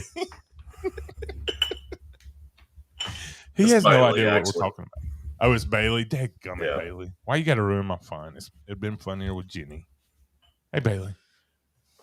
Oh, boy. So, anyways, was there anything else on your... We're not going to talk about the text exchange between us. But that was fantastic. Another thing that's got to be talked about off air. But what did anything else stick out to you on this quick trip? I mean, you just did Magic in Epcot, right? So this is why I can't do shows. Yeah, so pretty much it's just just Magic in Epcot. And I wanted to see both fireworks shows one more time, so I got to I watched. Friday night I actually hung out with Jordan, Epcot Forever. Some of y'all may know him from other channels. He mods for a few people, and he's never been in our chat. But yeah, I hung out with him and we watched Epcot Forever, actually behind Rose and Crown there in the patio, nice outdoor section there, which is a really great spot to watch fireworks from. I had never watched them from there before. So if you want a really cool spot to watch fireworks, this is a really nice view of everything. It's a good spot. And I imagine Trip Billy actually knows the voicemail that I'm talking about, which makes it even better. But yeah, I did that, and then Happily Ever After last night. That was pretty much kind of just rode some rides. It wasn't nothing crazy, and then just did the Remy thing. I was kind of upset though, so I had made the reservation for Remy, and you could take up to 5 guests with you for Remy, and but you had to link a name to them when you made the reservation. So I linked my family to me just in case they could go or whatever, because I wasn't even sure I was even going to go, and this was kind of like a last minute, just pack a bag and go type thing. And I wish I had that kind of life. So I had, so I flew down there, and then we go show up, and it can only be pass holders apparently that could go with you as your guest. Well, they were pass holders, and I said, I have a reservation for 6 people total. And so they wouldn't let them in though because they weren't the names on the reservation. Right. And I was like, well, that I thought that was kind of silly, and the cast member was kind of rude about it, which was I didn't make a scene about it. I was just asking, could they take their place and their pass holders, right? And it's not like they're taking up extra spots because we actually had one less person than what I even had reserved or whatever. So, it kind of was a little weird. Yeah. They get weird with those boarding groups and everything. But I mean, this was Annual Fast preview, so that makes sense as well. But Brian looks so bored. There's so much going on right now. Y'all just don't even know. There's a lot going on. So right now. much going don't on. Even know. But anyways, so when are you? I can tell her who wears that. When are you going back? So October or September 30th. So like 3 weeks. Are you serious? Really? 3 weeks, yeah. That's awesome. I don't have a place to stay, but I do have park passes and flights. But I might be there. I might be anywhere to sleeping. stay. I might sleep in the car. Right? But no, my cousins and brother are going to be down there. So that if they have a big enough room, I'm going to see if I can sleep on the couch or something. But yeah. Couch surfing. Yeah. I'm trying to give hand signals giving Sarah the simple sign language. LD says, "Yay, Halloween." This is Halloween. This is Halloween. Yeah, it was Halloween. You gotta do the I just thought of something. So we're at like 268 subs on YouTube. Sure. If we can get to 300 today by October 15th. Right now. Subscribe if you have not. If we can get to 300 by October 15th, I'll lay out the same bed I did last year. I'll go as Bo Peep for Halloween. I thought you said lay out the same bed, and I was like, the same bed. Like, don't you already have the same bed as last year? Esther It's says, my birthday, by the way. Sanderson sisters. The 15th, your birthday? Yeah, it is. What are y'all's thoughts on the Sanderson sisters? I know somebody who really loves them. LD. LD does? Yeah. She does. She's a huge fan. Yeah. Which fits, honestly. I mean, she would be a huge fan of witches. It's very fitting. Very, very fitting. Sebastian says do it. So yeah, y'all help us get to 300 subscribers on YouTube. And not just, hey, go subscribe to this and never watch it. Like, right. We want quality subscribers, right? We want that 65%. Do your part. Yeah. Make everybody mods.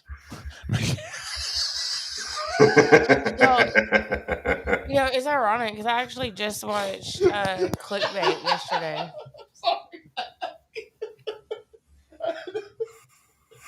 Now you can hear the mic shaking. He's cupping it to his chest. It's a lifeline. Ooh-wee. Oh man. All right.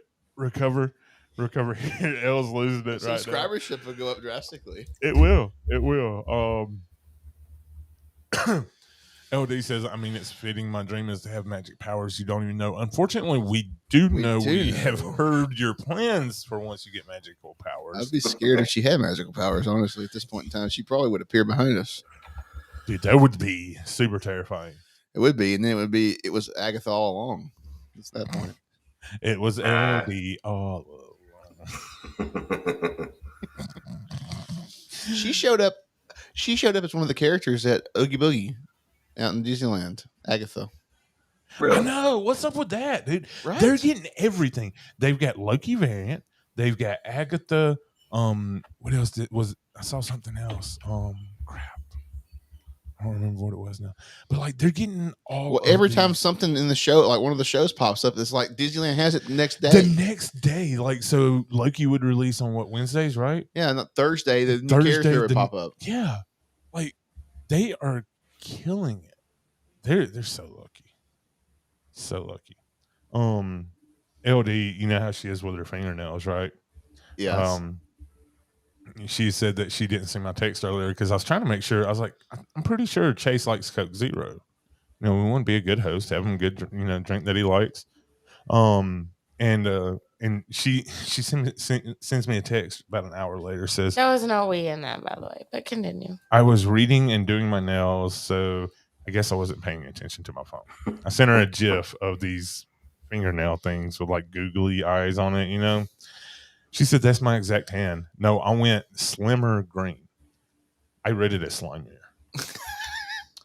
So I sent her a GIF of the old Nickelodeon slime. Nice. Yeah. And she said, actually, that's the exact color. Well, that's very appropriate for Halloween. It is. It is. And they did have a full parade. I saw it, and it was awesome. And well, I saw it on YouTube, not in person. Yeah. Yeah. Dee really likes Coke Zero as well. I also noticed that now they have cavalcade times on the app. Yes. So it's like they're not like, I feel like they weren't as frequent as they were before, when they used to just like pop out like every 5 minutes if a cavalcade came in the street. Right. I feel like they was like way more spaced out now. Maybe I was just, I don't know. That's interesting. That's interesting for sure. What about, so how do you feel about Disney World? We know we're not getting parades back. Not anytime soon. No, Christmas parade is coming back. Well, Christmas parade, yeah. Right. But what's your feelings about that? The Disneyland's already getting the parades with the the Oogie Boogie, they've got the Headless Horseman right now. It's optics. It's all optics. So because nobody talks about how California's situation as far as numbers go is just like Florida's. So it's all optics. Everybody talks about how bad Florida is, so they're like, "Oh, we can't have parades in Florida," but Universal brought theirs back. So it's all Disney, and they're trying to have this look. Right. Well, let's be real honest. But now, so in my other thought that it could be that they just don't have all because they're still hiring more entertainment actors back. So they may just not have enough entertainment actors to run all that. That's a solid point as well. So I don't know. Yeah. Brian's text summed it up perfectly. Yeah. WDW is saving 100% a crap ton of money. They really are. But one thing that is, Dwayne said it right there, and this is exactly where I was about to go. He says Halloween Horror Nights is killing it at Universal. And I think I was talking to Sebastian about this last night. Universal has kind of taken that Bob Iger mindset, right? They're doing what needs to be done. Yes, they've got the shows back. They've got Halloween Horror Nights is bigger than ever. It seems like this year. And one thing too. So they never used to let vloggers film the houses. Mm-hmm. They let the vloggers film the houses this year and show it on their channels. Right. And they've literally been having sellouts for Horror Nights. Mm-hmm. Yep. And a sellout for Horror Nights is way more people than a sellout for Pooh Smash. Yeah. And it also, like you said, it's rare. Horror Nights would always have tickets available pretty much day of. Yeah. Yeah. So it's really interesting to see how Universal is, and I think Dwayne, his eye, the big eye emoji here is perfect for this. That Universal has really seemed to step up their game. Well, and the Universal does just like we've talked about before. If you feel like if you're a pass holder at Disney, that they just keep taking from you. You. Universal, SeaWorld, Busch Gardens, they're giving more and more and more to the pass holders all the time. Yep. And Universal has Pass Holder Appreciation Month. Right. Where they do special things for pass holders. They have special treats for pass holders. Pass holders have special areas in the parks they can go to. Mm-hmm. There's no special area at Disney World for pass holders. No. Vacation Club gets their little lounge at Epcot, which is just a couple of Coke machines and some chairs. Trust me, I go there all the time. That's all it is. And then you get Club 33, but nobody can afford that. Right. Yeah. Right. So there's no special place to go, but Universal, you go over there, they have pass holder seating areas in certain restaurants. They have pass holder lounges you can go to. They try to do more, and the same thing at SeaWorld, Busch Gardens. They do the same stuff for pass holders too. Yeah. And Sebastian says it perfect. And, look, I haven't been. I'm going to say this first. I haven't been to Universal since I was in the 6th grade. Free premium parking for certain tiers of pass holders at Universal. See, premium parking, like Disney's Preferred, it's $50 a day. It's $50 a day if you're not a pass holder. You're kidding. Your pass holder is $25. It used to be $25 for premium Preferred. Right. Standard is $25. Oh yeah, yeah. Standard parking is $25. Yeah. So like if you want the special spots right by the entrance, right. It's $50 if you're not a pass holder. So yeah, he says Universal keeps expanding and adding, not subtracting, and charging up charges. And I want to point out as well, because this might come off as, oh, we're being Disney haters. The fact is we've never been Disney apologists. Right. We've always, that's one thing we've prided ourselves on, is being, transparent and honest. I mean, we're not Disney. I just came from Disney 5 minutes ago. Right. So, yeah. I mean, it's not like I'm a Disney hater. I love Disney. Right. It just I want it to be better. Disney I remember as a kid. Right. Yeah. I mean, even 2 years ago, right? Like 3 years ago. I had this discussion with my friends down there. Somebody asked me, said, have you ever done 2 fireworks shows in a night? Mm-hmm. I said, yes, at Magic Kingdom. They go, what do you mean? I said, Magic Kingdom used to do 2 fireworks shows. Yeah, they sure did. Every night. They would do a 9 and a midnight. Yep. And in between, you would have Main Street Electrical Parade at 11 o'clock. Yep. And the park would be open till 1 or 2 a.m. And this has been within the last 15 years. And you'd also have the Kiss Goodnight. Thank you for joining us today for a magical gathering of... But that don't happen anymore either.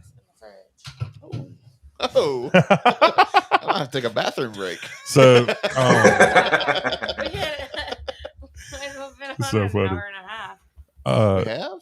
Yeah. Oh. Yeah. How about that? And Mom says Disney needs to stand up. Yeah, Disney people need to stand up. It's not going to make any difference. If the general public can't stand up for certain things, the Disney crowd ain't going to stand up for nothing. They're just like, oh, let's pay. Well, here, oh, Boo Bash, yeah, Boo Bash, we'll pay for some rides. And you see this right here, LD. Disneyland Oogie Boogie Bash, which again, like we said, has fireworks, has parades, has the Headless Horseman. $40 cheaper than Pooh Smash. All right. Not sure if the price difference is with October prices. So it probably stays about the same ratio, because the farther in October you get, the Pooh Smash prices increase. Yes, exactly.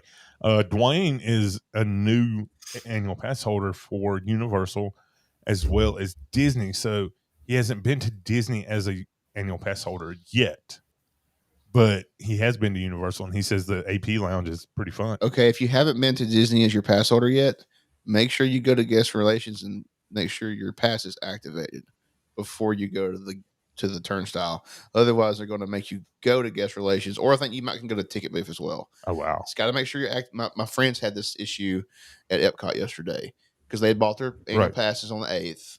They had them; they're linked, so they thought you can just go to the gate, scan your Magic Band, go in. They got to the gate, scan their Magic Band. You're going to have to go to guest relations because your pass is not activated. Oh my gosh! So, fun fact: if you're a new pass holder, go activate it before you go to the gate. Francisco joining us. What's Francisco. What's up, Francisco? I love his long name. time. Yeah, I love his name. Francisco. And LD, that's fun to say. It is. It really is. Lisa T's still hanging out with us. Did we have an elf reference? Francisco. Sarah's favorite Christmas movie of all time. Santa, I know him.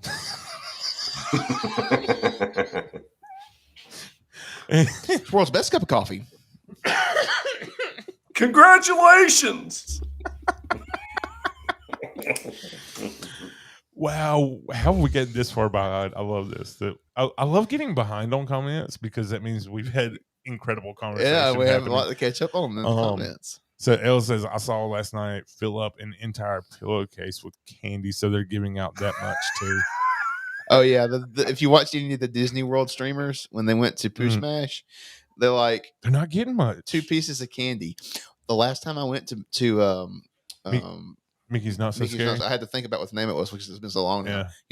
Last time I went to Mickey's Not So Scary, I had those reusable tote bags you can buy are like $1, $2, and $3. Depending on which size you got. So I got the middle size, the $2 one. Mm-hmm. It was overflowing with candy before I left. That's how it was with us. We had 50 pounds. I had to stop getting candy, and my dad went too. He was down for a trade show, and so he came over and went to the party with me. We both had a bag of candy that large. I ended up taking it to the hospital and giving it out to all the nurses because I was like, I can't eat this candy. It's way too much. Sebastian, preach. The biggest fans of sport teams are the first to scream obscenities at them when they screw up. Fans want their team to succeed and be the best it can. A real friend lets you know when you screw up. 100%. That's how Alabama fans are when the quarterback doesn't throw for 400 yards now, and the running back doesn't get 200 on the ground. Right. And they don't beat Mercer by 70 points. Exactly. And they also, let somebody else know how they feel about them too.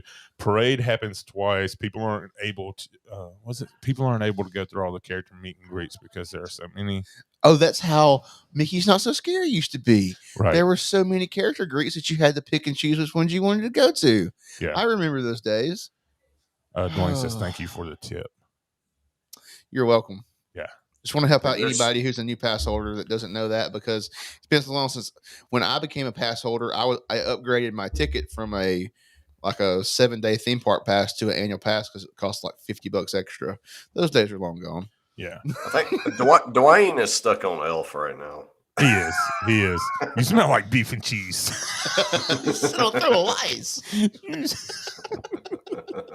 And then he goes, "Go Pats!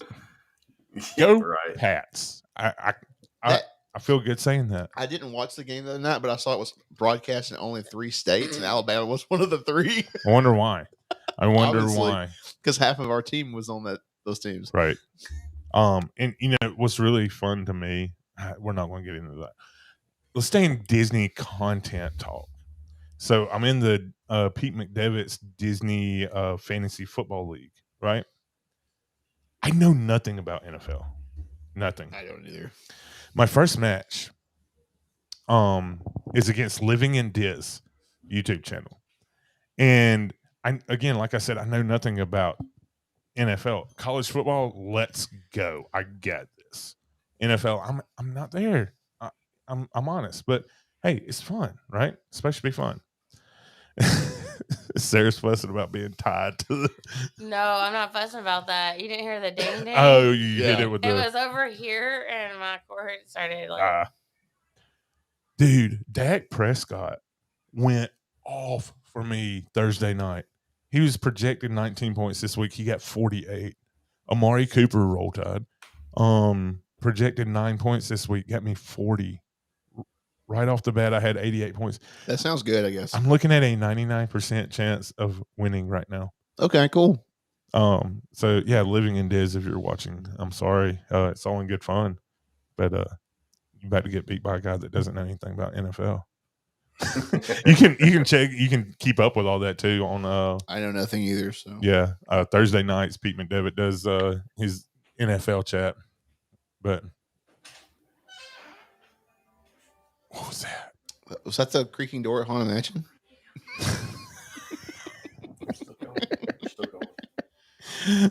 When hinges creak in doorless chambers. Get me out of here. They're making fun of our door because it's crazy. Open it and close it. Oh, this is so much fun. It does. That's what they're doing. What is it? It was Jenny opening the door. Jenny. We like peas and carrots, Jenny and I. Mark says, bro, I wanted more of that story. What story? The one with the one you played. No. Which story? No, it's no, he's just now getting that. Yeah. No, I'm talking about that sound you made and then. No, he's talking about What If. Oh. I missed it. Yeah. Oh, you know what? I haven't watched it yet. Oh, I gotta watch that. I got you. I've not watched the new What If yet.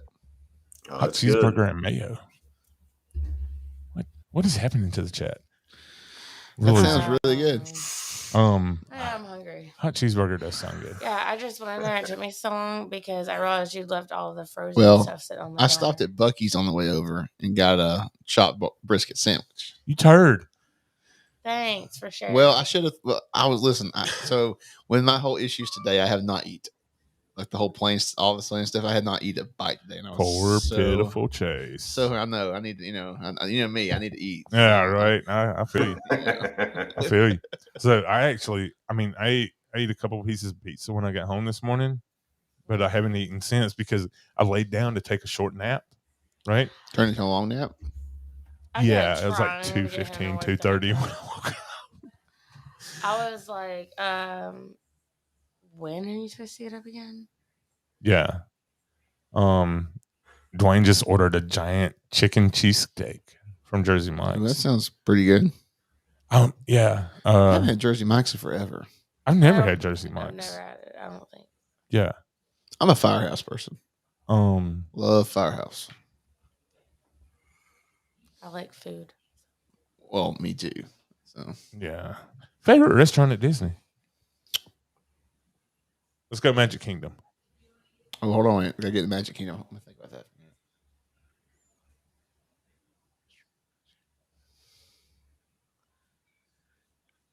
Would it be appropriate if I don't like any restaurants at Magic Kingdom? How do you not like any restaurants? Liberty Tree Tavern? Come on. Okay. I've blanked out there. Liberty Tree Tavern would be my favorite one there. Favorite part of the meal? Favorite part of the meal, honestly, would be the ooey gooey toffee cake. Actually, not the dessert. What? Get out. Turkey and dressed mac and cheese. No, the toffee cake's good. I don't like this. This is the first time ever. Toffee cake's good, but I don't think it's that great. Although now it's so my I'll preface this with my favorite dessert at Disney for any Disney hotel or any Disney restaurant used to be the bread pudding at Ohana. And now since the banana Foster sauce has hit you hard. Rest in peace.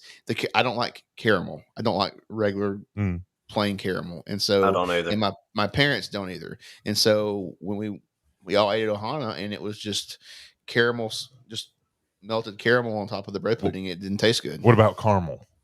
Do you like caramel? No, I don't like caramel either. Okay. Caramel. I thought caramel was the name of that stripper. Wait, what?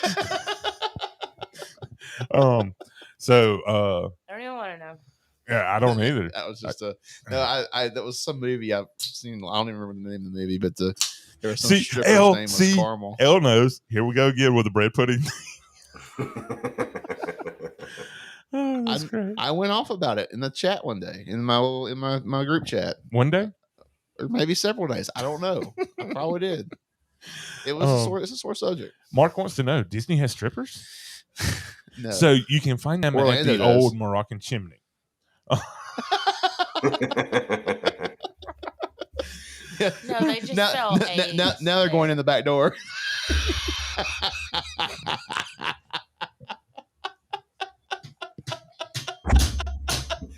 I don't want to hear jack squat from you ever again.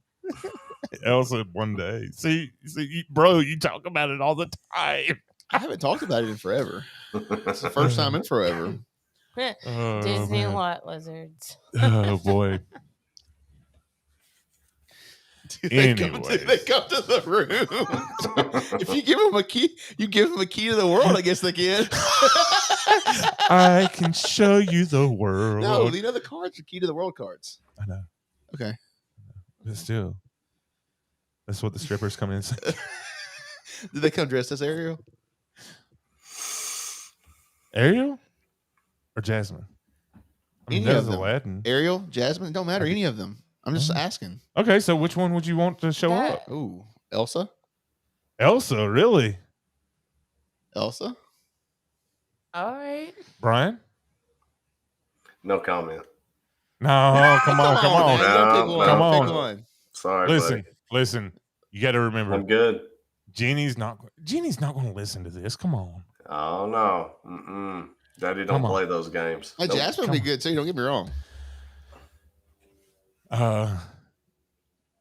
Sebastian's trying to get us on track with something different. Genie plus upcharge. Oh my gosh. So Sebastian says, I'm sure it's a new Genie plus upcharge. Order them straight to the room. Lightning Lane. That's Lightning Lane Plus.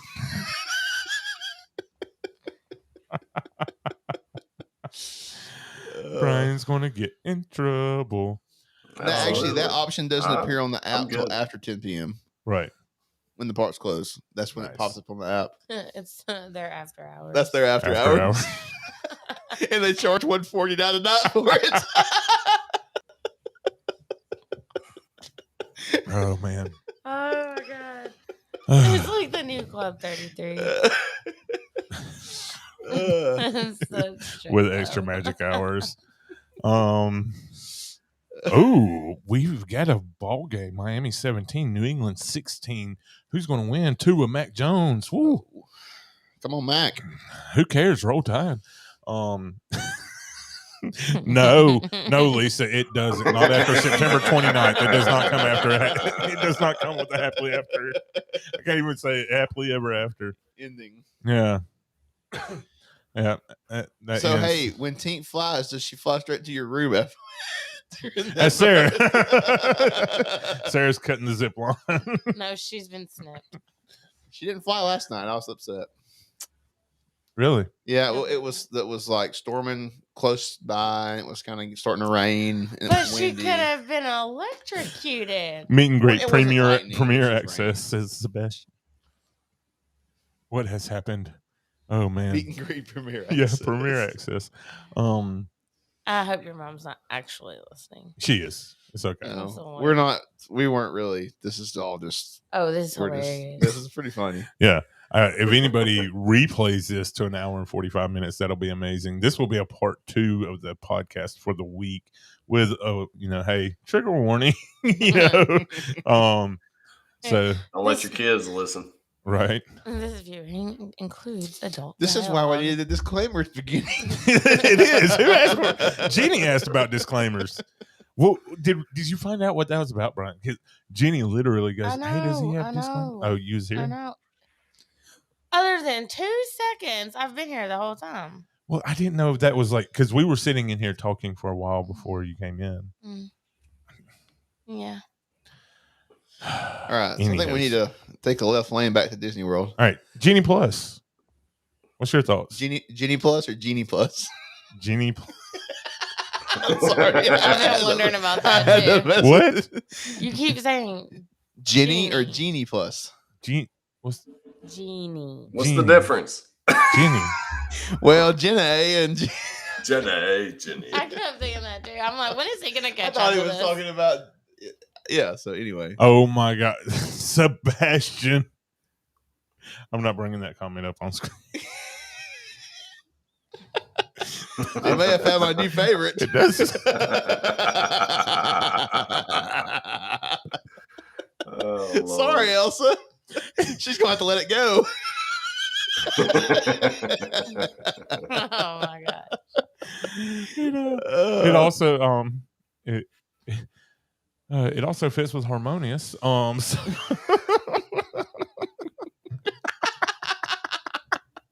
that's an inside joke. Y'all want to understand that one? Genie. We can't put that up on the screen. Genie Plus. What? Hold on. Just I got skip 2 past it. Alabamians sitting here making fun of my accent. What? I'm just saying there are 2 different words. Oh, honey, I would make fun of Genie you a lot and more, Genie. but I'm just gonna rein it back. All right. So your thoughts on the new service coming whenever? First off, rest in peace, FastPass Plus. Mm-hmm. I was very good at FastPass Plus. I never waited for rides. She was too. I was that person who got flight of passage day of. Never waited. I literally never walked through the standby line for that ride. Yeah. Because of that. So I'm going to miss the free service. I mean, I always had my 60 days out fast passes. So yeah, Genie Plus. I feel like they did a horrible job explaining this to people. And I feel like when people actually realize what it is, I know you said you're kind of for it. Mm-hmm. But I kind of have a feeling that there's going to be a lot of upset people because you have the people who just go to Disney World who've never been to Disneyland that don't know about paid fast passes. Mm-hmm. They've had the Max Pass out at Disneyland before. Right. And I think the Max Pass was a good idea. Nothing wrong with the Max Pass. And if Genie Plus was like you just pay one price and it's for every ride at Disney World, I wouldn't have an issue with that. But when they're all of a sudden saying, well, it's only good for certain attractions. And I'm like, okay, yeah, that's right. Because some attractions don't have Fast Pass. They're like, no. You're going to have to pay more money on top of this to ride big attractions. So basically, what you're telling me is every e-ticket attraction It's a pay at per every view. park is a pay-per-view. Exactly. You're going to have to pay to ride. Well, you have to pay to get that fast pass or that lightning lane, right? And then with those rides, you can only get 2 per day. Mhm. So if you're in a park that has 4 of those, say, I don't know if there will be that. We don't know yet. They haven't said what the rides are going to be. But say you're in a park with 4 of those, and that's the only day you're going to that park. You got to only can pick 2 that you want one for, and the other 2 you either got to say, "Am I going to wait 75 minutes to ride that ride, or I'm just not riding it today?" So speculation is that there's only going to be 1 to 2 in each park, anyways. Because if you think about it, let's talk about Magic Kingdom. What right now? So right now, Mine Train. What else? 7 Dwarfs. What else? I mean, honestly, I would if they didn't make Splash one of those just because how popular Splash is, I'd be surprised. I don't think they will though. Because it's not like while it's popular, like that's kind of worn off too. You know, people aren't rushing to get to it right now. Well, they're not right now because there's nobody at the parks. Well, I mean, even right before, right? Well, no, it was still. I mean, like several weeks ago, it was still one of those rides. It was 60 to 80-minute wait time. Do you think they're actually going to retheme it? I mean, they say they are, but they literally just had scaffolding up, redoing the outside of the ride. Right. If it gets rethemed, it's not going to be till after the 50th is over, because they're not going to put that ride down because it always has the highest wait times in Magic Kingdom. Right. Literally has higher wait times than Mine Train does normally. Mm-hmm. Man, I'm sorry. Most overrated ride in Magic Kingdom is 7 Dwarfs Mine Train. Yeah, most overrated ride. Yeah. Sarah's so tired. Why are you tired? You're tired of that ride? No. So I don't hate it though, honestly. I mean, Epcot, what are they going to put on there for paid right now? Well, Remy's going to be it. Yeah, which already has a virtual queue. Virtual queue. So if you don't get the virtual queue, you can pay to ride it. And so Guardians will be one, I would say too. Guardians is going to be one, definitely. Yes. So there's your 2, and I would say that Frozen would be one, honestly. But although Frozen wait times have gotten to where they're not as bad as they used to be, right? But yeah, Tron, if the Magic Kingdom, will definitely be another one. Hollywood, they've already said Rise of Resistance is going to be one. Yeah, which is a virtual queue again. Tower of Terror, I would say could be one. Would it be Tower of Terror? Would it be Mickey and Minnie's? Because I mean, honestly, right now Mickey and Minnie still has a higher wait time of them. Sebastian's completely right. He says, "I love that Disney made a problem with boarding groups and they fixed it with an upcharge per ride. They literally created the demand for the service." And yeah, that's exactly what they did. Phoenix is so excited that Chase is here. He's hilarious. He just came in here pointing at him. That's Chase. I love that kid. But yeah, I really, we don't have a ton of information on the Genie service right now. Genie. It's okay. Don't dwell on it. Just continue. It's going to bother me now. I never knew that for 33 years I've been saying it wrong. But I don't hate the idea of it. Now, my biggest fear is Disney technology. Listen, so I had to go. So when I was with my friends at Guest Services when they were trying to get their passes fixed. Mm-hmm. There were so many people in there complaining about the app not working right. When has my Disney experience ever actually worked right? Well, have they said whether or not since we're keeping the park passes, which I think is 100% dumb, because if any of y'all get on the park pass system right now and look at the rest of this year, the only 2 days that aren't available is October 1st and 2nd. Yep. The rest of the year, even like Christmas and Thanksgiving, are still available. Why do we need a park pass system? Right. They're trying to say that they're trying to limit people, but yet you literally at Epcot 6:00 Friday night, there were people at the ticket booths buying tickets at 6:00 on a Friday night when it closed at 10. They're buying tickets for 4 hours of park time. Would anybody pay $150 for 4 hours of part time? No. Well, yeah, they do. It's called Boo Bash or Poo Smash. So anyway, right. Yeah, they got money to burn. But they're paying to go in to pay money to drink and eat. Right. Hollywood Studios right now, by the way, is dead. Longest wait's 30 Well, it's minutes. also 30 minutes before the park closes too. So good point. Magic Kingdom's pretty dead too, though. Tonight's Boo Bash. Pooh Smash. Pooh Smash. I'm sorry, I keep calling it. See, I don't keep up with keep with After Hours. I know it is because I was checking to see what night we could go and watch Happily Ever After. There you go. Later. Oh, you need a Happily Ever After. I needed a Happily Ever After. What was it called again? Happily Ever After. What did they say it was? Man. I don't know. But anyway. Happily Ever After Forever, whatever it was. I don't know. Oh man! You just had a whistle. What a did Brian just nose whistle? Nose whistle? No, he doesn't have. No, he did. Oh, Chase did.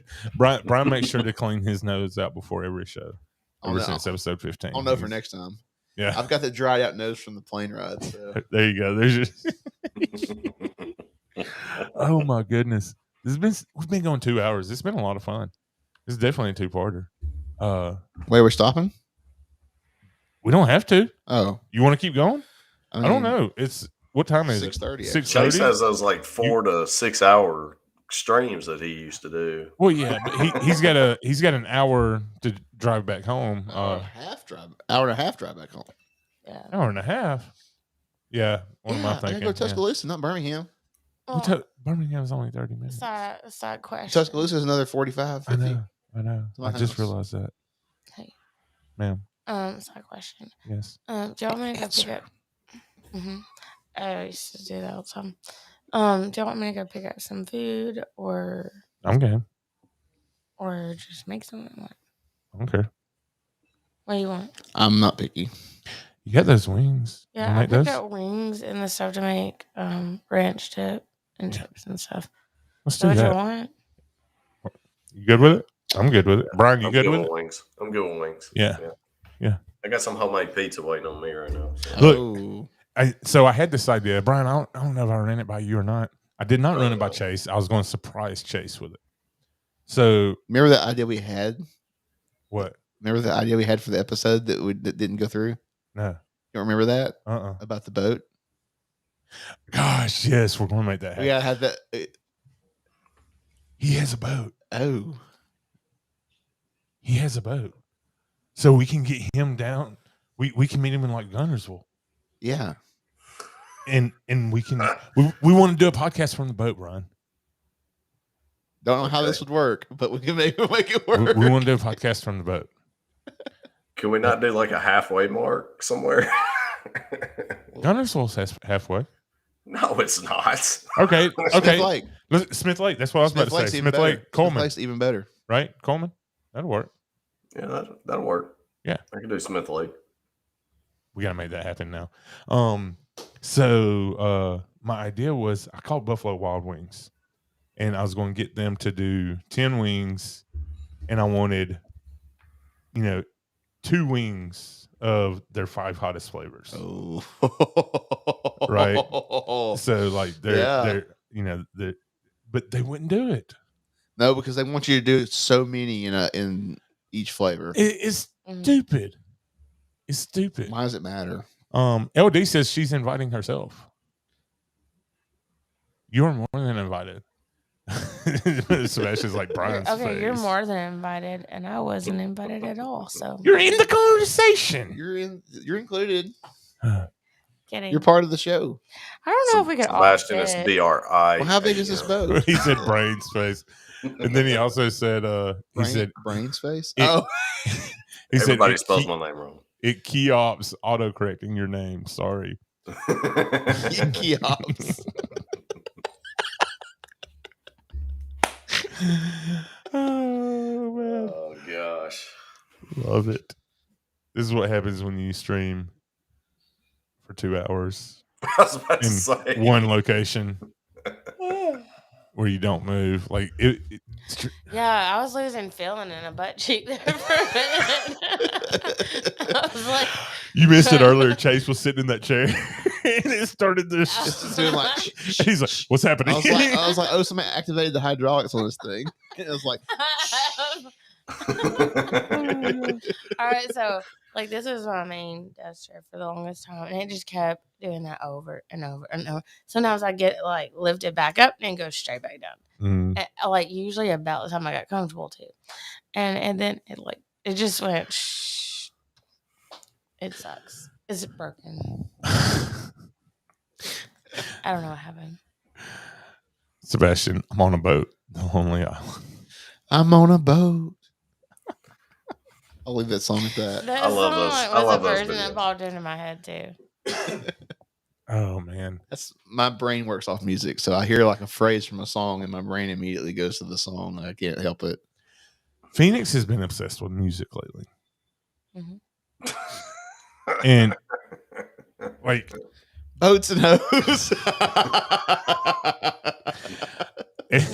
I have heard him he has made so many songs about his mother lately. I love my mommy. Or where's mommy? Where's mommy? I want mommy. Hey, even better. We don't have any surgeries tomorrow, so nice. I don't have to rush back for other than the dogs are at home. Other than that, yeah, they'll be fine until I get there. I have a lady that comes when I'm out of town, and she lets them out of the house and checks on them and feeds them and everything. That's so cool. Several times a day. That's awesome, especially since you just moved there. Yeah, I'm always doing that for. Well, I feel like it's better for them than to have to put them in because I've boarded them before. But I'll say this now: when I was living in Madison, there was this really nice dog boarding place just 5 minutes from the house, and like they had like a private 10x10 room with like a TV and like they would play like animal movies and in like video like Planet Earth type stuff for them, and they have like dog beds, and they got their own little private area to go outside and play outside behind the building, and then the people who worked there would play with them 4 or 5 times a day. That's awesome. And it was like $70 a night for both my dogs. Wow, that's not bad. That was right, and I was like, "This is for that price." I was like, every time I went out of town, I took the dogs there. I was like, I went ahead and scheduled it like. Before I scheduled my plane flights, I would go ahead and schedule the dogs taken care of. Yeah, because they would fill it, especially for holidays. They would fill it like that, like it was like a waiting list to get on. Like I feel like I'm always watching other people's dogs when they go out of town, but I cannot get anybody to watch our dog. Yeah. Well, if that dog greets them like he greeted me, and they're not used to dogs, I could see why they would not want to watch your dog. Love would chase. Elias is big. And he's scary. But like, for a lot of people. well, yeah, it didn't bother me. I'm used to big dogs or whatever. But like like at first he was like, and then he was jumping all over me, and then literally he like became my friend and like was nuzzling up to me. Yeah, it's like a switch lips. Yeah. It's like, hey, I like you. And he was like, oh, we're friends now. Mom has heard the songs. If you're happy and you know it, my mommy is the best. That's the one you used to sing to her all the time. No, that's what Phoenix sings. He makes up these songs about his mommy. That is so cute. No, so so actually it wasn't private room playtime. They would take the dog outside and play with the dog outside in their like grassy area. So it wasn't indoors like playtime. So Elias is a German Shepherd. She asked how big he is. Chase, you just met him. You can explain this perfectly. He's 120 pounds of muscle. Yeah, he's a big dog, and he's not like fluff. He's solid. Like you literally feel the muscle. Like he would push little people out of the way. Like I don't like he would. Their kids could ride on his back like a horse. Not even joking. Phoenix does. Okay. Phoenix does. Yeah. Sometimes Jameson tries to. Jameson tries, but Elias bucks him off. Yeah. Phoenix, I would not. Oh, so it's just like a bucking bronco. Yes. Yeah. But Jameson is a cat person. And Elias knows that, so he like messes with it. Oh, okay. Yeah. And then like when Elias is out and stuff, like I'll put him up if we're about to eat. Yes, big as a horse with claws like a razor. Exactly. He does have big claws. Yeah. But Phoenix will be like, "No, mommy, don't put him up. I want to play with him." I'm like. A lot of times, once Elias gets that burst out, he gets real chill. He gets real chill, and Phoenix will just lay on him. Yeah, like he follows me around everywhere. I can definitely see that he would protect he would protect y'all like no other dog though. Yeah. Because he was definitely like barking at me really heavily when I walked in the house. Oh, he does not like it. I opened the door, right? Because I looked at my phone. I was like, Chase has got to be here by now. And Phoenix had just. Well, I messed up and missed the house and had to turn around and come back. And yeah, because where it told me to stop and where your house was 2 different places, by the way, on the GPS. So the cul-de-sac back this way. It told me the house was there, but the number I was like, this is not the right number. So then I kept driving, and I looked right, I looked left, and then I went back and looked right again. And by the time I had missed your number, and so I had to come back. Yeah, of course he misses the Disney mailbox. Well, I wasn't looking for. I didn't know there was. If I knew there was Disney on the mailbox, it would have made it simple. I just drove around until I found the Disney on the mailbox. Should have told him what vehicles were in the driveway. That would have made it easy. I didn't think about it. So I opened Pop's the door. truck is pretty. Yeah, like Phoenix had looked out the blinds, and I saw Chase's truck sitting out there. I opened the door. Chase hadn't knocked or anything. I pushed the Ring doorbell. Oh, it's dead. It's dead. Well, I didn't know it was dead. I thought it worked. I pushed the ring because everybody's got a Ring doorbell now. So I pushed it, and I'm like, it didn't light up. Yeah, I'm just waiting. I didn't know it, and I forgot that light. I didn't remember that light up, so that's my fault too. Yeah. So I opened the door. He's sitting there with like 10 masks on. Just as a joke. He had like 10 of them. You don't understand how long it took me to get all 10 of those on my face either. And then you're standing out there in the heat with all those masks on. I had just got it on my face when you opened the door. I was actually about to knock when you opened the door. Oh, okay. Because I heard y'all behind the door, but like nobody was coming to the door, and I was like, maybe it didn't work. Yeah. You know, Elle said she'd bark at you too, and that's not surprising. Oh yeah, wouldn't be surprised. Yeah. So, yeah. Like, speaking of cowboys, I started watching Yellowstone. What a good show! Yellowstone. That was random. Well, I just saw the cowboy comment because we were talking about bucking Broncos a minute ago, and then cowboy, and now had me. It's a really good show if you haven't seen it. I have not. What's it on? It comes on Paramount. Okay, but there are 4 seasons about to come out. So the first 3 seasons are on Peacock, which I thought was really odd. Yeah. But anyway, it's a really good show. Katie B popping the popcorn. She agrees. Yellowstone is a good show. I just finished Clickbait, and I'm watching The Heist. It's like a 1 season kind of show. Mm-hmm. It's really good. Somebody told me about The Heist, so I'll have to check that out. It's. I feel like it's going somewhere trippy, but yeah. I think I'm like 4 or 5 episodes in. Nice. Obviously, I didn't know anything about that. I think we need to go back to Disney. We have gotten like way off of left field now. That's the great thing, though, right? I mean, we're 2 hours in. Brian's being quiet. Yeah, so Brian. This is what we can do. Let Brian have a say. I like it. He's just like. All right. So, Brian, we are going to let you take control. I don't want control. You got it. No, come on. You're leading the conversation right now. Go. Well, okay. Well, did any of you guys see any of the pictures from Halloween Horror Nights this week or last week? How busy? Oh my gosh! Yeah, they're selling out. It was crazy. It blew my mind. Yeah, if you've never been, the lines get so long if you don't have the express pass that you do not get to do all the houses. Yeah, that doesn't even include the scare zones that you walk through. Right. And then you got all the places that serve the Halloween themed food and stuff that you don't even get to do because you're standing in line for the houses. Yeah. I recommend anybody who wants to go do everything at Halloween Horror Nights. You only have 1 night to go. If you can afford it, do their RIP tour, which is the VIP tour for Halloween Horror Nights. You have to pay for the ticket for the show for the Halloween Horror Nights. And you pay for the tour. The tour comes with a meal that you get at the beginning. And then there is private bathrooms you can go to. There's private bars you can go to. But then you have front of the line access to all the houses. They take you through all the scare zones. And you get front of the line access to all the rides that are still open at Universal Studios. How much are those? Like Westworld too. The tour. So I found one on the DIS boards. There was like a group of people just getting random people together to fill a tour up when I went 2 years ago in 2019. And I want to say the tour cost me $250-ish.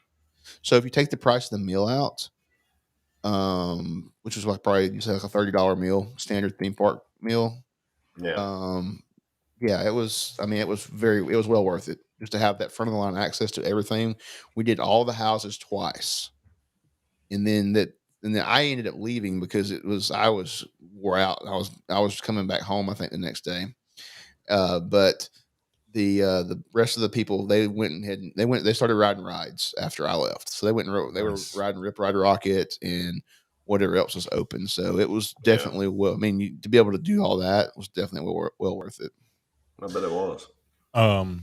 Talked to Piano Rob the other day, and they have the season pass for Horror Nights. Kind of like what Disney used to do for Mickey's Not So Scary. You get the pass and go to everything but Halloween night.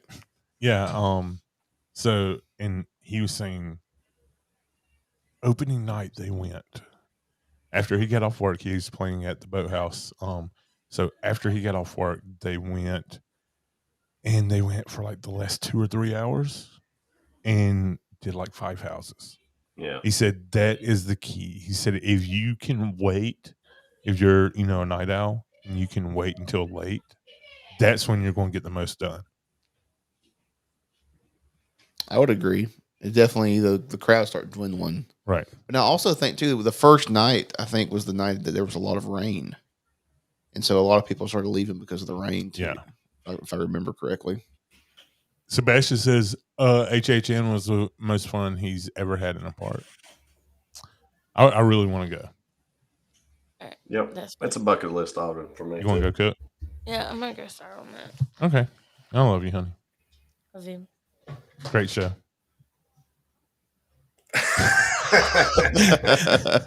That's great. That's great. I may actually, I'm gonna take a bathroom break real quick. Okay. I'm gonna run up to the microphone here and turn this one off. By your Wanna be. Yeah. All right. So Brian Lee says Halloween Horror Nights is a fun event. It is. Brian with a Y. Brian with a Y. Yeah, I would love to do Halloween Horror Nights. That is something I want to do. KDB loves it. Yeah. So yeah, I would love to. I've not talked to one person that's ever been that said that they didn't love it. So that kind of seems to be the consensus, isn't it? It's really interesting. How that works out. So I don't know. I don't know. I've never been to Universal, so that's definitely on our list to do. We just, man, when you get down to Orlando, it's like I'm going to Disney. So right. My brother, they just got him and his whole family have annual passes, and he loves it. They love it. So yeah, and Logan says Halloween Horror Nights in September. LOL. Lols. Yeah, dude. Halloween starts early down in Florida and out in California because you got to think about the amount of traffic that they're going to be pulling and moving through during that short time. So, actually, Mickey's Not So Scary Halloween Party usually starts at the beginning of August. I don't know if Halloween Horror Nights is typically that same way, but yeah. Yeah, Katie, and I definitely want to go to Universal soon. Like I said, last time I went was 6th grade. I know there's a lot that's changed. Right now, I also understand that it is not a park that is extremely family friendly like Disney is, right? So it would be an adult's trip more for Sarah and I versus having the kids with us. Right. Now, when the Mario Land opens, the Nintendo Land, that's a different story. Definitely. Yeah, that it'll have a little more kid friendly stuff. I will say this now. Yeah, it would be more kid friendly, but also this is going to be an unpopular opinion. I mean, if it's going to be just like the one over in Japan, I wasn't super impressed with it. So, I know exactly what you're talking about. I've seen videos of that. No, the theming is 100% amazing. Yes. But the rides are underwhelming. A lot. So the theming was great, but it was just as a whole, it was and I think underwhelming. The restaurant looked really nice. I haven't seen the restaurant. So I watched one of some vlogger that spoke English went and did a video, and they went to the restaurant, and the food was themed, which was really cool, and I thought the food looked amazing. Okay. But the ride, like the Yoshi, they have this Yoshi ride, which is basically like a people mover type thing, or that one at Seuss Landing that you take that goes around, right, kind of like similar to that at Universal. And then the Mario Kart ride, you have to wear this like virtual headset thing, right? And you're not actually. It could have been better. Yeah, should have been a roller coaster type ride with a virtual headset, so you right. felt like you were. That would be cool. And they could, and then if they could have implemented like the technology. Imagine if it was a roller coaster ride, like the Guardians, so the moving cars. Think about it. So yeah, like or something like Seven Dwarfs, like a rocking car, and you're on that star path, right, with the virtual reality. Right. So like it feels like you're about to go off the side. That would be cool. What I'm saying is though, think about.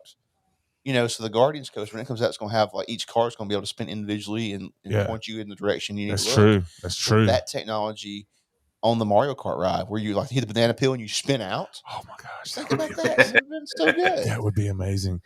Sebastian, they need me. They need me helping them figure this stuff out. I'm just saying. Right. I was a kid and I know what people like my age.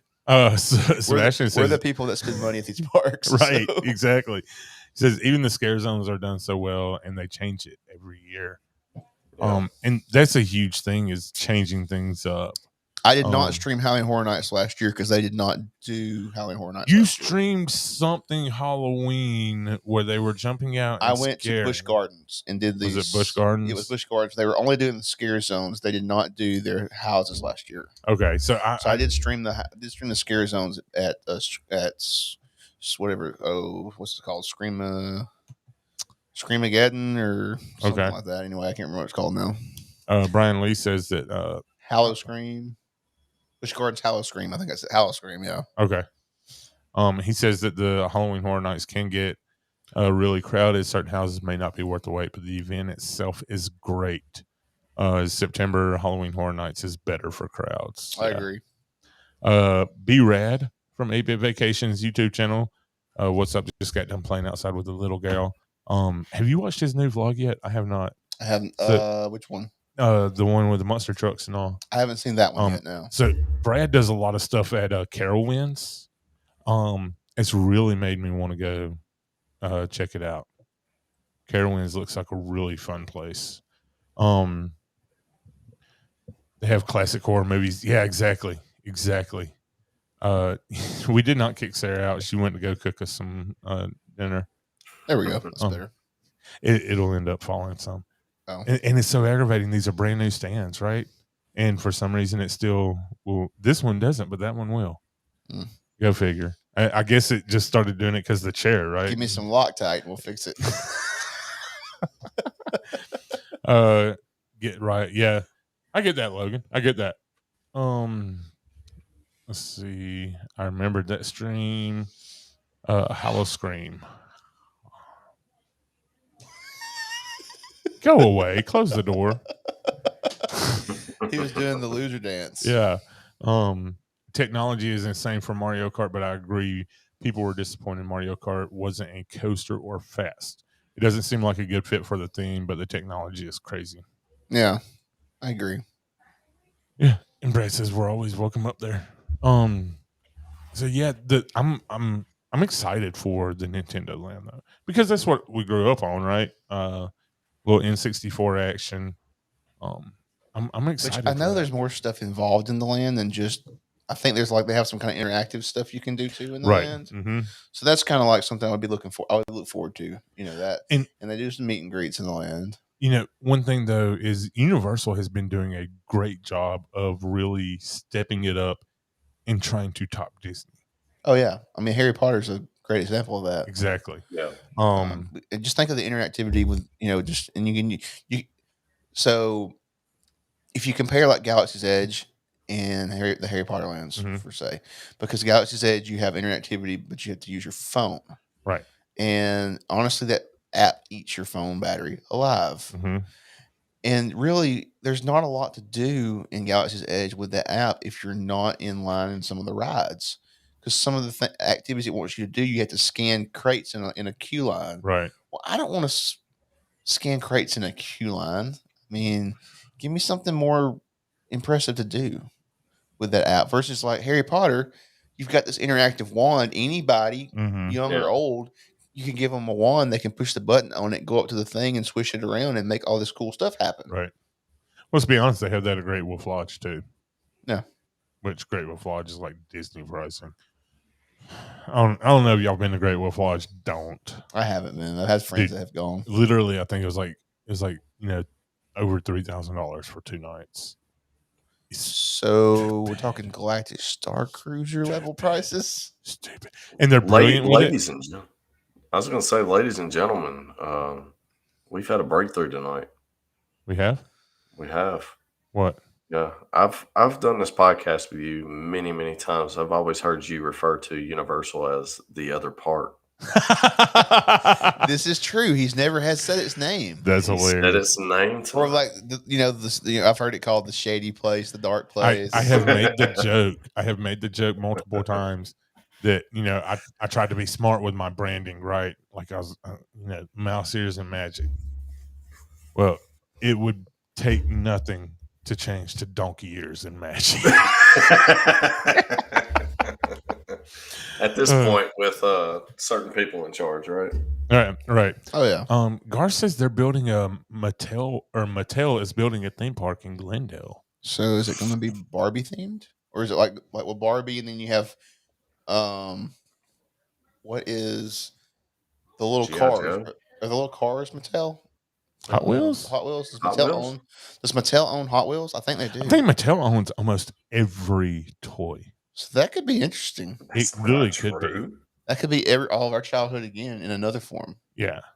I'm just waiting for somebody to build a Halo Land somewhere. That's all I'm saying. That would be amazing. I want to see Master Chief, and I want to fight the Flood and all that Hot stuff. Wheels is Mattel. Barbie. Yeah. Also. Universal has done so much lately. Velocicoaster, which I've heard nothing but amazing things for. Again, not big person friendly. Not big person friendly. I have not ridden it. Yeah. I plan on getting there eventually to ride that, but I have heard nothing but awesome things from it. Hot Wheels and Thomas the Train. Hot Wheels roller coaster at the Mattel Park in Glendale, Arizona. Gentlemen, how freaking cool would that be? If it's not an orange track. But it better not be top fuel dragster either. Did you heard about that? No. You hear about they're about to have a huge lawsuit against that company? Really? Top Thrill Dragster, up at what's the one up there, Sandusky, Ohio, where it's at? Somebody help me here. It's just not a good time to have Sandusky in your name. Anyway, so the one talking about where it's like the top, it like takes off super fast like a dragster, and it goes up and it comes back down. Yes. So anyway, it's it's been a few weeks ago. The ride took off and some pieces flew off the car and injured people. Cedar Point. Cedar Brian Point. Lee says Cedar Point. Thank you. Yes, Cedar Point. That's it. Yeah. So they shut the ride down completely, and it's still not reopened. About to be a big lawsuit about that. Wow. Tripoli saying it to Cedar Point. Yeah. Brian Lee says it is orange. Don't worry. Which is great, right? Because you always had the orange. The tracks were always orange. Track, and it better have the little wheels that make it speed you up faster, and they can do magnetic induction, but have the wheels where it shoots the car faster. I know what you're talking about. Yes. Brian, I know you're not on TikTok. Brian Lee might have seen this guy. I don't know if you've seen this guy. There's a guy who his Hot Wheels cars, he's got them where they go so fast. I have seen this. They stick into the wall. Stick into the ceiling and yes. stuff. He's done the ceiling. Yes. It's so freaking cool. And there's just Hot Wheels sticking out of his ceiling. Yes. It's amazing. It's crazy. I love how this is just going all over the place. I would ride a Hot Wheels coaster if the track was orange. Yes, exactly. What does Mom say? With all you guys so technologically advanced, why don't you push a campaign text or email Disney board of directors to rebrand the CEO? What's a piece of trash? Unfortunately. Forky for CEO. Crystal Lagoon Resort. Cool. That just sounds like a cool place, actually. Kind of reminds me of Crystal Lake. Yeah. A little Jason action. That's pretty close to Halloween. Lisa T says aye. Aye. She's voting. Is that what she's doing? Aye. Aye. Aye, matey. So that is great. Oh, fun times. Listen, let's just get to it then. Let's dive deep. Something we've never done on the show. What's your thoughts on Chapek? Gosh, we have enough time for this. I think he's the worst thing since Eisner. Who's worse, Eisner or Chapek? Chapek's worse than Eisner. Eisner did a lot of great things for the company that actually still to this day. Think about he opened a lot of theme parks around the world.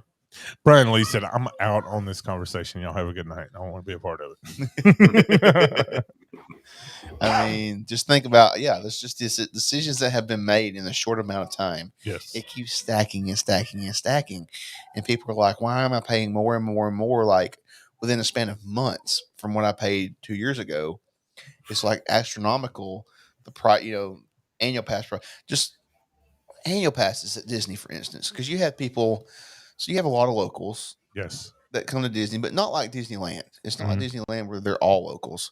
So you had people who come to Disney World and they had annual passes that were like Epcot after 4 passes. Yeah. So some locals would just get these passes and they would only go to Epcot and basically for festivals and since Epcot is basically a festival park now because it's year-round festivals. Yeah.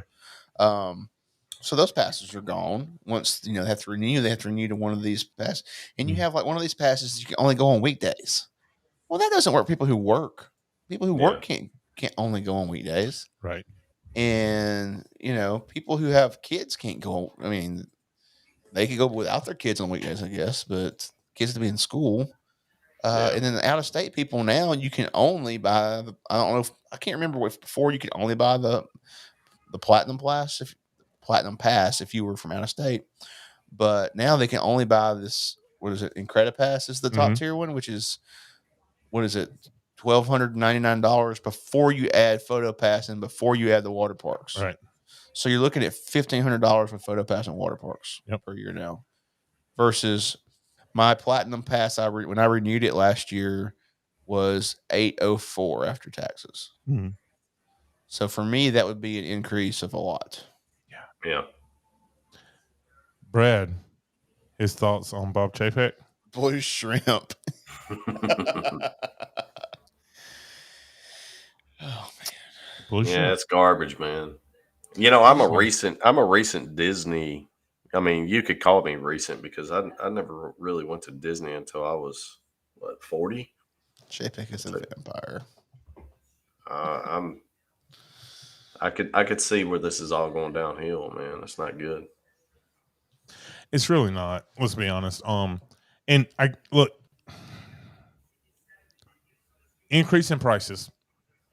I'm fine with that. Well, prices increase every year, and you expect a little increase, but you don't expect such a drastic increase that it's like you have to rethink your entire strategy for going to the parks. Right.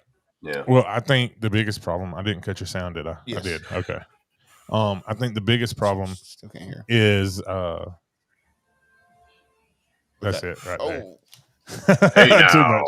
There it is. So I think the biggest problem though is the fact that we're getting those price increases. Like I said, I'm okay with that. In the past, we've always had price increases. It's the fact that they're taking away and increasing. That's where the issue really comes into play. Sebastian said it perfect. What is going on over there, Brian? I don't know. They're in another room. I don't know. He said, I heard a guy who loves Disney recently say Bob Chapek is a vampire, and every Disney guest is a sack of blood for him to suck dry. That's very descriptive. Sums it up for Halloween, too. I don't hate it. Yeah. I mean, honestly, beyond our budget. Bob, I like that.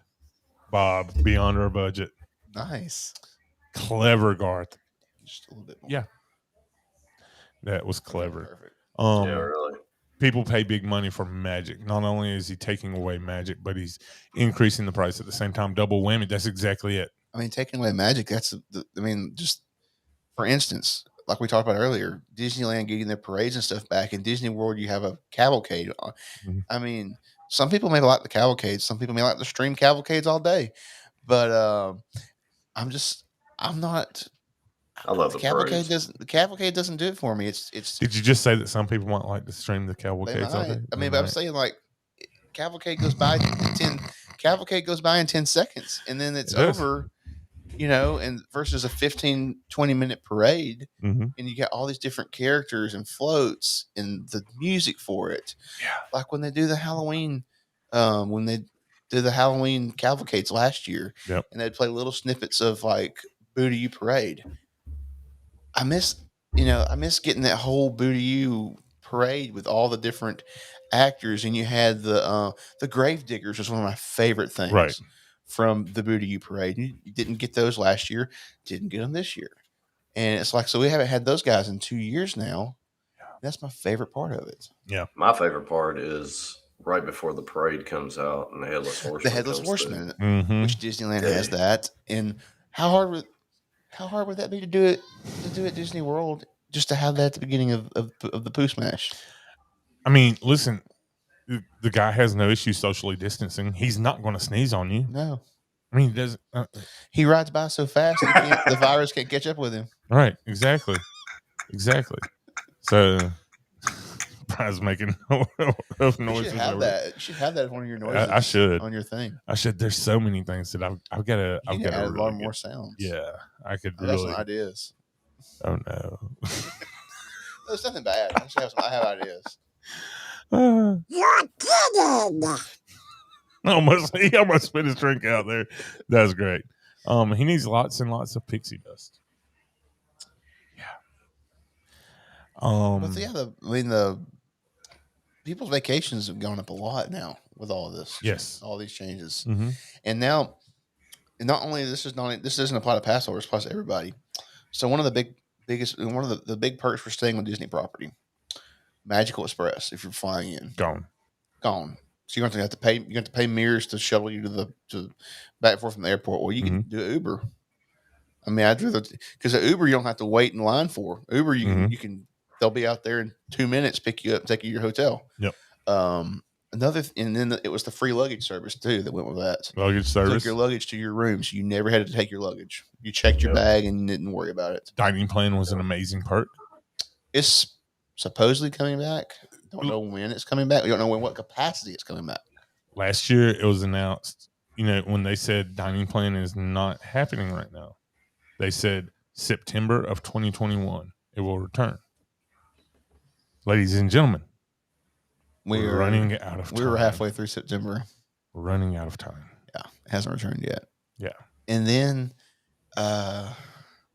it's garbage. I'm blanking out on my next. I'm sorry. I feel like that's a verbal contract from Disney with the Disney customers, that they said the dining plan will be back by September. Yeah. I say we pursue that.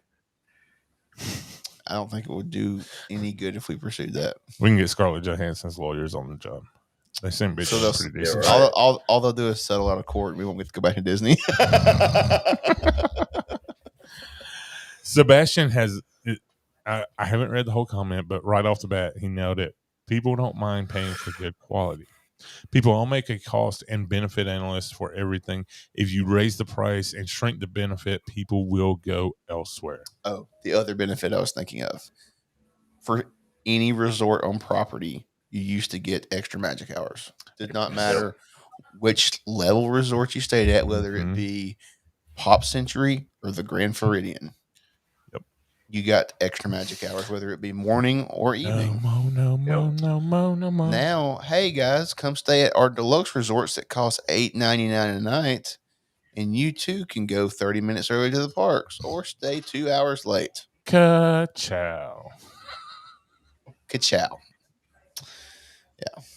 Sad times we live in, boys. Yeah. It's going to change. It's going to get better. And people, we have faith. People who, take their little kids and want that extra time in the parks, or people who don't even have kids want the extra time in the parks. Not everybody can afford a deluxe resort. And then if the resorts are full, well, you definitely can't grab one. Here's my thing. Not everybody can be in the vacation club. The vacation club people get it if you're staying on points at the vacation club. But if you're just a vacation club member, but you're staying at Pop Century because you wanted to save some money and you didn't have any points left, you don't get to get in early. Yeah. Even though you're a vacation club member. Well, and here's another thing, right? Is they have what reason do you have to stay at a value or at a moderate right now?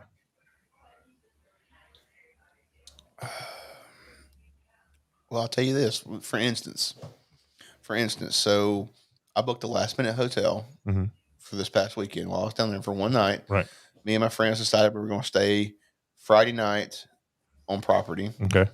So we can be up there early Saturday morning instead of driving from Tampa. Instead of driving back to Tampa Friday night and driving up from Tampa Saturday morning. And so I was trying to find a resort on property, and there was nothing coming up available unless you wanted to pay $500, $600, $700 a night for one night. Or we did find you could get Swan or Dolphin, but they were $200 a night. Then you have to pay the resort fee. Those are $45 a night for resort fees, and then you have to pay a parking fee. And so then all of a sudden your $200 a night stay went to $300 a night. Okay. And so we got on, there is some tricks. So you can, Priceline has express deals that you can book, but you don't know the resort. Hotwire has hot deals that you can book, but you don't know the resort. Well, there is some people who have developed a Excel spreadsheet thing, and they have you puts in all the ratings of the hotels in Orlando. It puts in their rating, their guest ratings, the number of ratings, the amenities, and everything. And you can pull these Excel spreadsheets up while you're on Priceline and Hotwire booking these Phantom deals, and it will tell you with well over 95% accuracy which resorts you're going to get on these deals. So we were able to get, now it wasn't a Disney hotel. It was actually Coronado. We both almost booked Coronado for $100 a night. Yeah. And it was gone before we got it booked. Which would have been awesome. Coronado for $100 a night, I would have taken that all day long. Yeah.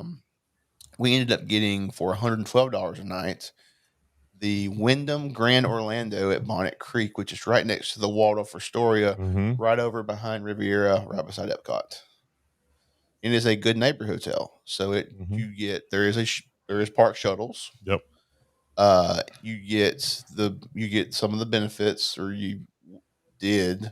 Right. I guess all those are gone. Well, and that's what I'm saying. I think you do get early. I think early entry is going to apply to all the resorts, but the late night hours are only going to be for deluxes. But the early entries only 30 minutes. Only 30 minutes. Right? Yeah, it's literally enough to get you in just before rope drop. Yeah, pretty much. But now, but back to what I was saying, that hotel was amazing. Like it had five or six pools, it had a lazy river. And you know how the Disney resorts have like a smell when you go in? It's like a certain smell, for every resort. It had this really fancy smell when you went in. Interesting. It had 5 restaurants. It had a sushi bar. Honestly, for that price that I paid there, I would stay there over staying at a Disney resort if there's no perks. And you're still in the middle of property. You're 2 seconds from Disney Springs. You're 2 seconds from Epcot, and they have a Disney shuttle. Yeah, that's the thing. What is if you can't afford to stay at a deluxe right now? This hotel is a 4.5-star hotel. Yeah. If you look it up on their website, $300 a night normally. And you heard this before from Brad, 8-Bit Vacations. They use their Universal annual passes to book Endless Summer for $100 a night when they go to Walt Disney World. So what Endless Summer is, that's at the Universal Resort. So yeah, and look, those Universal resorts aren't nothing to sneeze at, dude. No, let's be honest. The theming, and they have great theming in those new resorts too. Yes, they definitely do. So, and honestly, which one of they have one of their resorts that's like a 50s, 60s contemporary styling. I can't remember which one it is, but I feel like they did a better job on their retheme. It's been too long since I took that on training. Their theming than Disney did on this incredible retheme that's about to happen for the contemporary. Let's talk about that then. What's your thoughts on that? And bringing IP to Cabana Bay. Thank you, Cabana Bay. Okay. Bringing IP to the deluxe. Because you're DVC, right? You know, you stay at deluxe resorts. You know, so every now and that's then, the thing right? is they're kind of splitting it up. So, oh, here we go. The chair just dropped me on the ground. It just hydraulics just kicked in. I'm on the ground now. Look, the microphone's like at my nose. I just do this now. I'm not a fan of the Incredibles theme. Mm-hmm. I don't like it. I don't think it's a good fit. The Moana theme though for Polly works really well because it's not overdone. Right. I have not seen one in person, but I have watched several of the vloggers who have done a room tour. Mm-hmm. I think that's very well done because it stays within the look of the Polynesian resort without being too Disney. Yeah. It's like there's hints of the movie all over the rooms there, but it's not in your face like where I felt The Incredibles very in your face. Right. So but now for DVC, like going back to that, at the Poly, the DVC rooms are getting a small retheme. They're actually using Lilo and Stitch in those rooms versus using Moana, but it's very light theming. It's not in your face. So that's a great question that I have then. So if they're keeping Lilo and Stitch in the DVC rooms, are we going to keep Lilo and Stitch at Ohana for breakfast? Probably. Because that is an incredible character breakfast, honestly. The whole Ohana experience where they bring this chair back up out of the floor. the way they bring the plate, you know, this massive plate of food out to you. Yeah. You know, where as Chef Mickey's you're going to the buffet, right? Yeah. Mickey and Lilo and Stitch coming to the tables. It's a fantastic meeting, right? Honestly. That is one character dinner if we ever get those back. Are we? I mean, I guess at some point they'll come back, but who knows when? Yeah. We're not going to get off. We could go off on a big tangent right now. We're not going to. This podcast will take a turn real quick. That's hilarious. Brian joined us back again. I take it he had to run to the restroom. No, man. Look at this. You went and got some food? Look at this. What is that? Hold on. What is that? Cat drinking milk out the bowl. Get out the bowl. It's anybody know what that it is? Salad and I guess you would call it pellet grill pizza. Okay. Yeah. I don't hate it. Let's see. Sebastian says, I'm still shocked. We haven't filled the old Stitch's Great Escape. Why is it just nothing now? It was a meet and greet, right? But so there's been rumors for like 2 years now that it's going to be Wreck-It Ralph. But what? I don't know. Is it going to be a show? Because I mean, I'm not even sure how big that space is. I'm going to wreck it. What's this salad you speak of? What was there before Alien Encounter? What was that? Wasn't that a theater? I don't remember. Was that the Magic Eye Theater? What was that before? I don't remember. It was it was like a theater. There used to be there used to be way more attractions in Tomorrowland, there is at Disneyland anyway. There used to be a lot more attractions in Tomorrowland than we have currently. Yeah. All right. I miss Delta Dream Flight. Old school. I'm going old school. Oh, old school there. Old school. Which basically is the crazy thing, so that was Delta Dream Flight used to be where Buzz Lightyear is now. And it's literally the same ride track that they had for Delta Dream Flight for Buzz. It's basically almost the exact same ride track. And they just put Buzz in there. That is funny. I can't believe that people are still sticking with us after 2 hours and 45 minutes. I can't either. We literally have talked about a bunch of crap. Listen, that's what I love about what we do, though, right? Like we just let the conversation. We got way out of left field there for a long time. Keeping it real. Yeah, I mean, we're Disney based, right? Like we love Disney. We want to talk about Disney. We want to talk about what's happening, what's all that. But we're going to go where the conversation leads. That's how a podcast works. That's why I don't do outlines. Yeah, you see a lot of podcasters. Like I've been a guest on podcasts before and all, where they'll send me this whole outline. I'm like, what is this? Like I don't. It's like an itinerary for your trip, right? I don't do the outline thing. I wanted to for today's show, so that I could keep the sound bites and everything in the order that I wanted to play, and I couldn't bring myself to do the outline. Like it all worked out. Yeah. It's a bunch of friends talking. Exactly. What's this salad you speak of? Yeah. It's a Caesar salad. It's pretty awesome. That's what Brad said. It's a sneezer salad. Sneezer salad. You sneezing in your salad? What is Sarah texting me? Maybe the food's ready. Well, and I was going to say, if you're listening, honey, so Sarah makes homemade donuts. Ooh. Apparently she has made some because she just texted and said want a donut. Oh Lord. Dude, they are good. So killer. Good. Oh, the killer. Yes. Man, we had this little there's donuts. There's a place in Huntsville, and it's called Bigfoot's Little Donuts. And they do the mini donuts, but they make everything fresh to order. But they have like 25 flavors, 30 flavors or whatever. But like everything's they cook the donuts to order and then make them the flavor you want. So like whatever toppings are going on or whatever. Yeah, place is awesome. I bet Elle knows what I'm talking about. She maybe had some before. They're excellent. I love this idea. Big Hero 6 in the Stitch's Great Escape. The hot sign is flashing. That's funny. You know what though? Every Southerner, there's two things in this world when you're driving down the road that gets your attention. One is Cracker Barrel. The second one is the hot now sign of Krispy Kreme. When that thing comes on, you see people like making U-turns. Listen. So,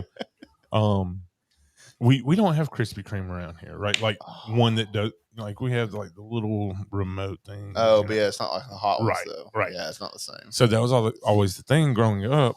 Do they have it over in Anniston? No. So you have to go back to Birmingham to get some. So the only time we would get the hot ones was when we went to an Alabama game. Mm-hmm. Right. In April 2011, when tornadoes ripped through Tuscaloosa, it took out the Krispy Kreme. My mom literally cried. She was like, it took out Krispy Kreme. What do we do on game day? Well, they built a nice new one, though. They did. But yeah, Mom I've just been to it a couple of times. Did I miss them? I think pumpkin spice glaze is out right now at Krispy Kreme. Are you a pumpkin spice guy? So I'm not. I don't do PSLs. I don't do coffee, so I don't do PSLs. Pumpkin spice latte. Yeah, you know the whole white girl.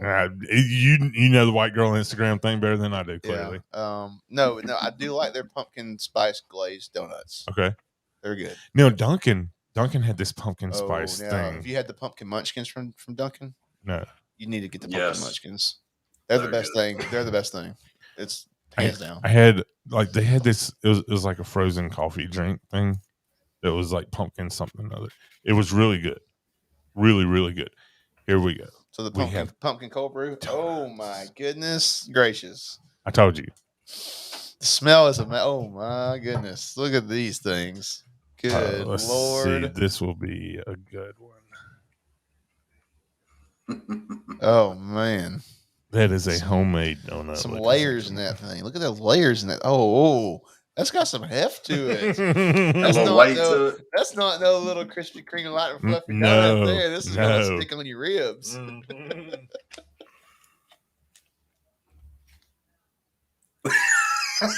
my God. Slap your mama and shut the front door. Oh my goodness, that's so good. And they're hot. Mm-hmm. And they're cinnamon sugar, which is my favorite combination on a donut. Outside of regular glazed, cinnamon sugar is my favorite. It's so good. Wow. So good. This tastes like sopapillas. Mm-hmm. But the donut version, you know? Mm-hmm. I love some good sopapillas. Sopapillas are good. Have you ever made homemade ones? Sopapillas. Mm-hmm. Okay. So get the Pillsbury butter biscuits. Mm-hmm.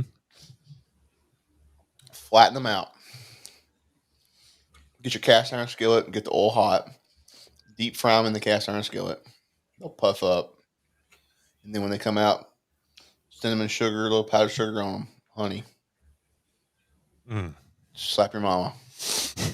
Right there. I'm telling you. Slap your mama. I'm telling you. Your mama. Oh, man. They're so good. It's great. Oh, man. So good. Yeah. She's getting into a kick where she likes to make these donuts, at least once a week, dude. And it's not good. It's not good at all. Thank you so much. This is amazing. Yeah. Yeah. Podcast is over. Hey, James. We're just going to eat donuts. Hey, James, you need to lose weight. Yeah. Mm-hmm. Yep. Mm-hmm. Well, we're all over that, ain't we? Yeah. Yeah. It's just not possible. Let's be honest. It's not possible. Literally. So me and Sarah were talking about how, we wanted to start walking and dieting and we was going to lose some weight. 2 days later, she goes and buys a fryer. Well, every Southerner has to have a fryer. I mean, it's like a requirement, regardless of how healthy you eat. Dude, we've just never, yeah. So donuts, speaking of the chicken, fryer, fried pork chops. Yesterday, I went to the lake and brought home a mess of crappie, and we fried some crappie last night for dinner. It was good. That sounds good.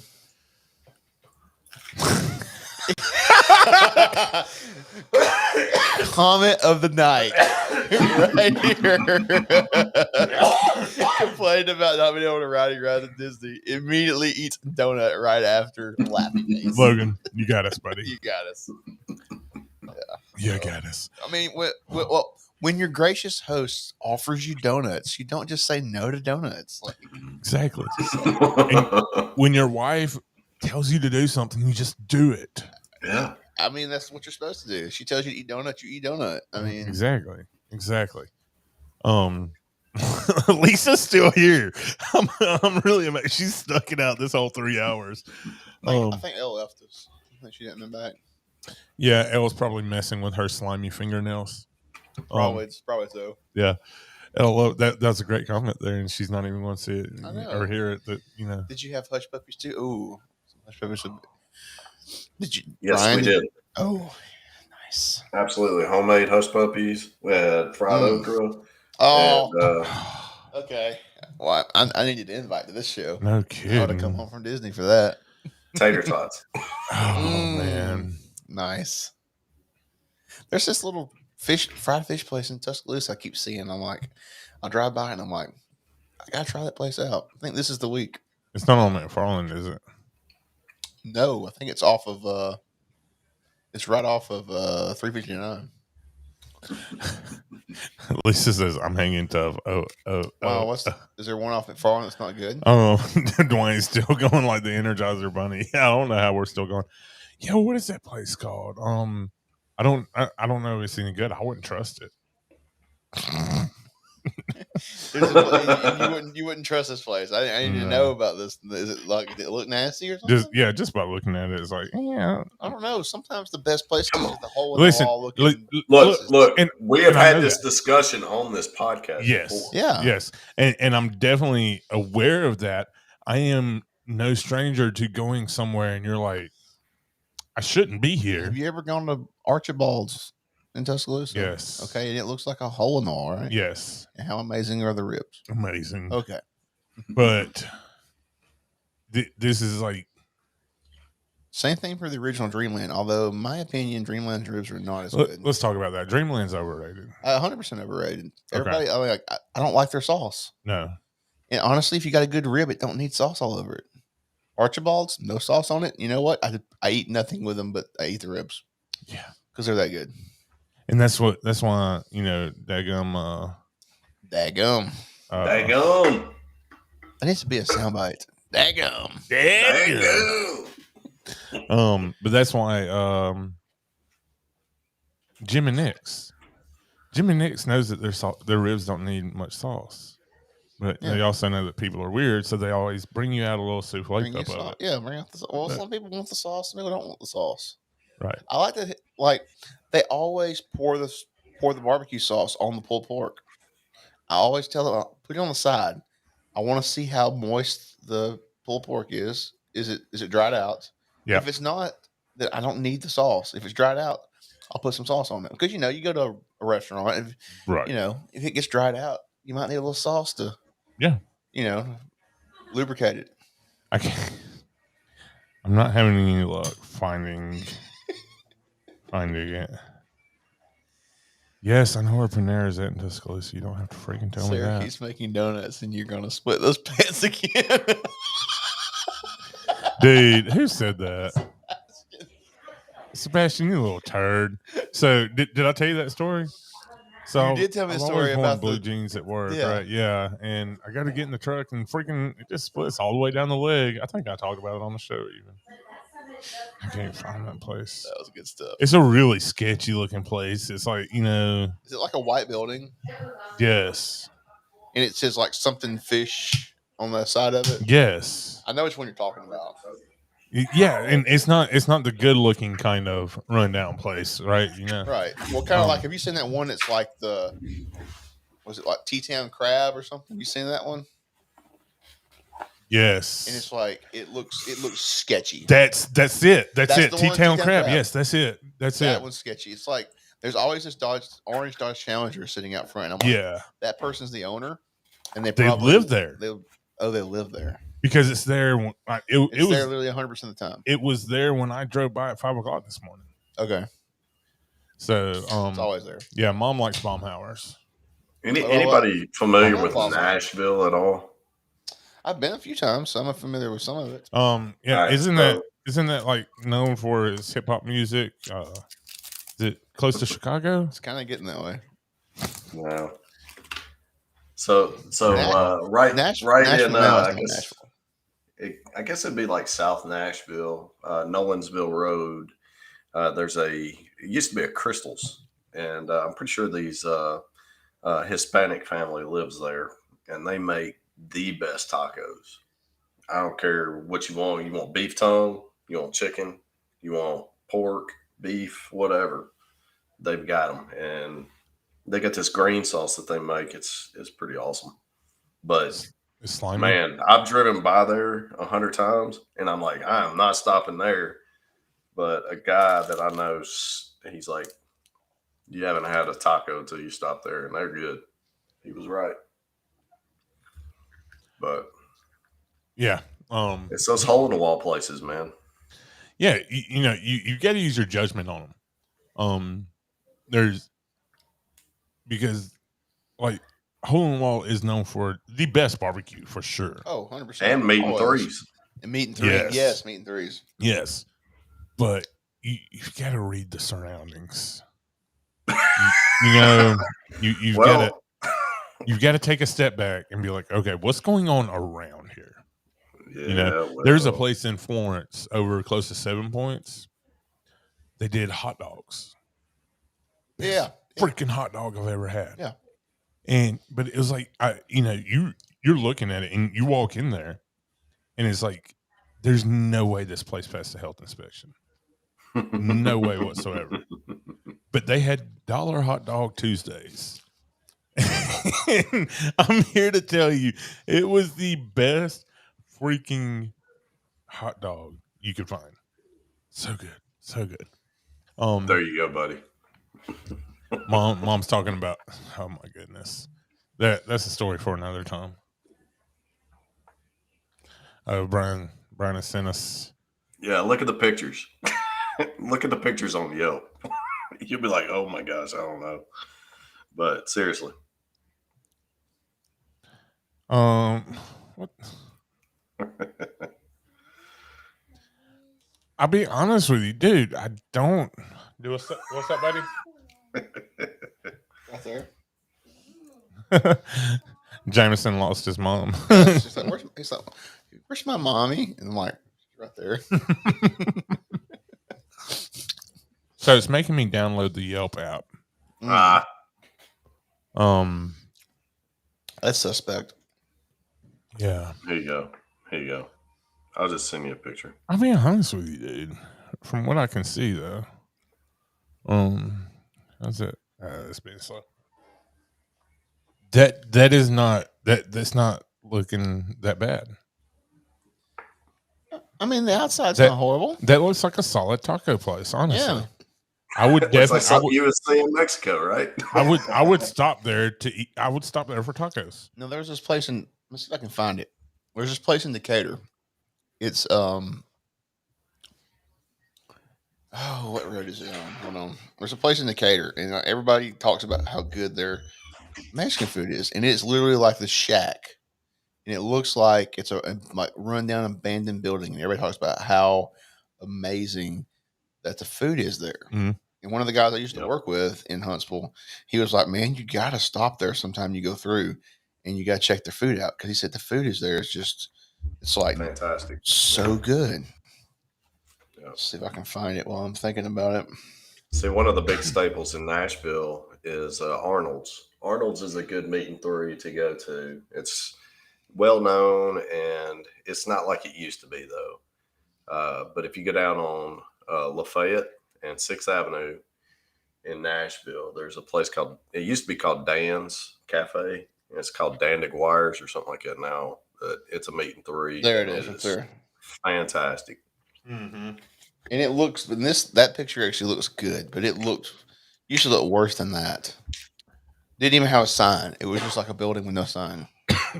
T-Town Crab. It's so sketch looking. Brian, yes. I just sent you the picture. That's the only photo that they have of the outside. Yes. They were very strategic in their photo placement here. Because it looks worse if you look off the street. Yes. It gets worse.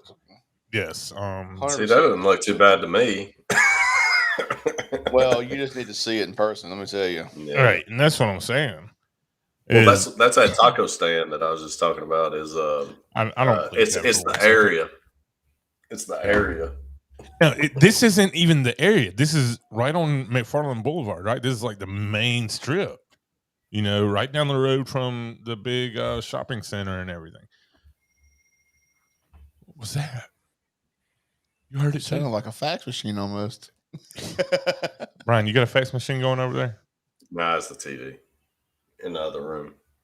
Have y'all ever seen Apple Map cars or Google Map cars? Oh, yeah. I've seen them drive by before. Have you ever wanted to get out in the yard, just like do something stupid in front of it to see if you end up on there? So, me and Sarah were on Google Maps one time on satellite view, on the road view. I passed by an Apple Maps car the other day. I've never seen an Apple Maps car before. First time I've ever seen one. They must just now be getting around to updating their maps. Right. Here's what I don't like about Apple Maps. Not as user friendly, honestly, as Google Maps. Let's get real. Like, why can I not go down to the street view there? Like, while he's searching, so I had this story just pop up on my feed, getting back to Disney a little bit. Oh, there we go. So, he found it. No, I was just saying. So, mother who's visiting Disney World with her disabled son in a wheelchair left a rude note for taking up 2 parking spots.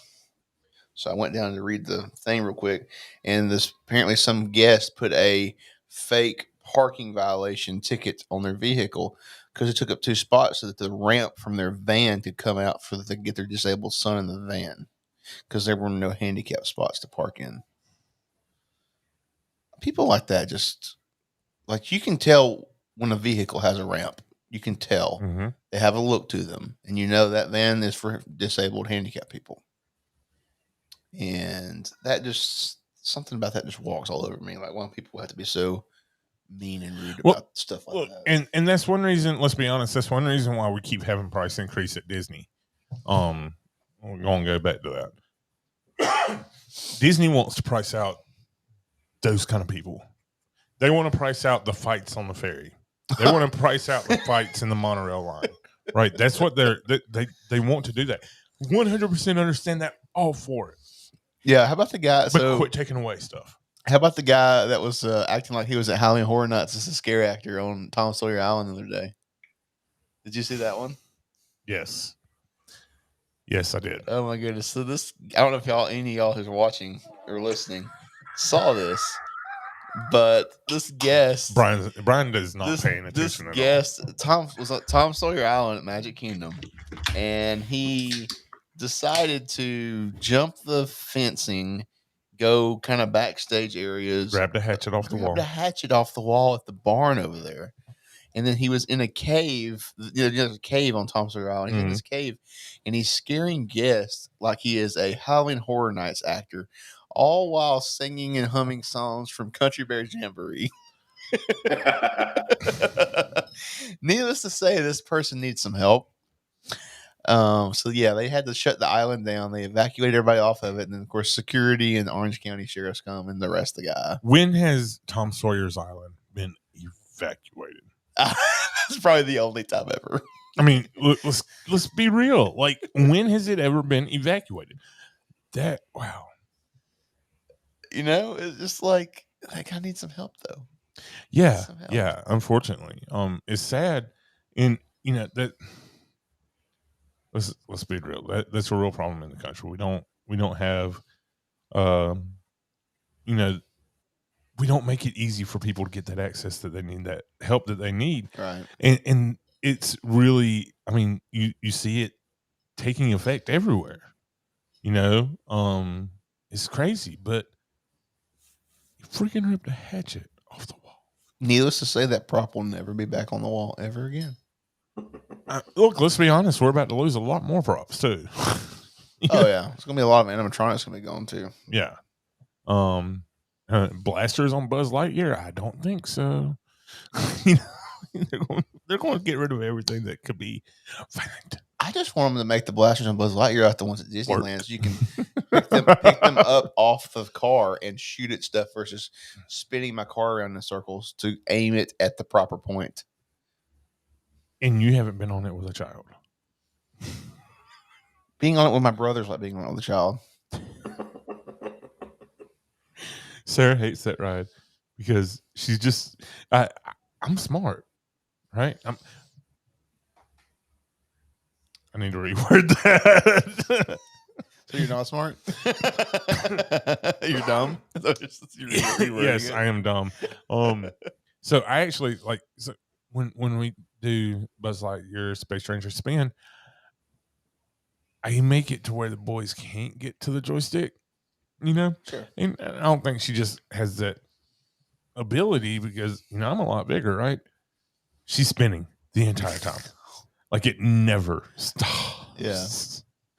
So bad. She gets off of it. Inevitably, I feel like I always get a car that even though like I'm trying to control it, like it won't stop moving constantly. It just keeps moving without me telling it to move. Yeah. And that does get on my nerves because I know where all the high point targets are. And I'm, you know, my goal is to get double Galactic Hero every time I ride. Hey, by the way, if we go 53 more minutes, we will officially be longer than the after hours. Nobody, y'all not gonna give me any credit on that. I thought that was funny. Come on now. We're I already don't think longer I than can the do after. 53 We're more already, minutes. we're already longer than the after hours. It's only 3 hours. Is it? I thought it was 4. It's 9 to 12. Is it not? The Christmas one's 4. Halloween's 3. Right. We're already longer than Pooh Smash. That's right. We've been smashing longer than Pooh's been smashing.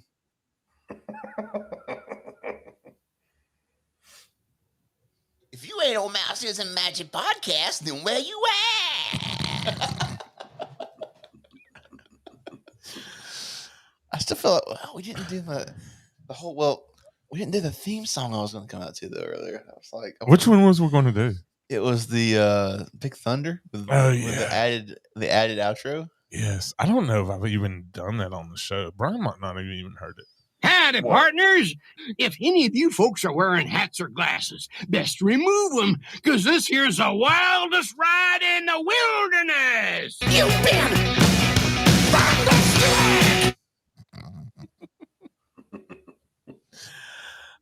I love that so much. What if they did that to Big Thunder Mountain? They rethemed it to AC/DC Thunderstruck. That would just be dumb. Would it? I mean, come on. That'd be awesome. Come on, dude. It would probably be a trackless dark ride. And the Wi-Fi would quit working every day. Or they would give you 3D glasses and you're having to watch old decrepit AC/DC on the stage. What's your thoughts on Rock and Roller Coaster? I mean, I love the ride, but does it need to be rethemed? It's long in the teeth, I think. It's what? I think it's long in the teeth. You never heard that saying? No. Long in the tooth. Yeah, it's when basically it's something's time to put it out the pasture. Oh, come on. I'm using lots of words. I'm using lots of phrases. Come on. Why are you hating on it? Music lovers, welcome to G-Force. I'm not hating on it. Just so you know, I love it. It's just it's been there for how long now and not changed. Thrilling high-speed roller And coaster I know type you're going to say include sharp turns, Tower of Terror and all the other ones haven't changed either, but I mean, Aerosmith don't look like that anymore.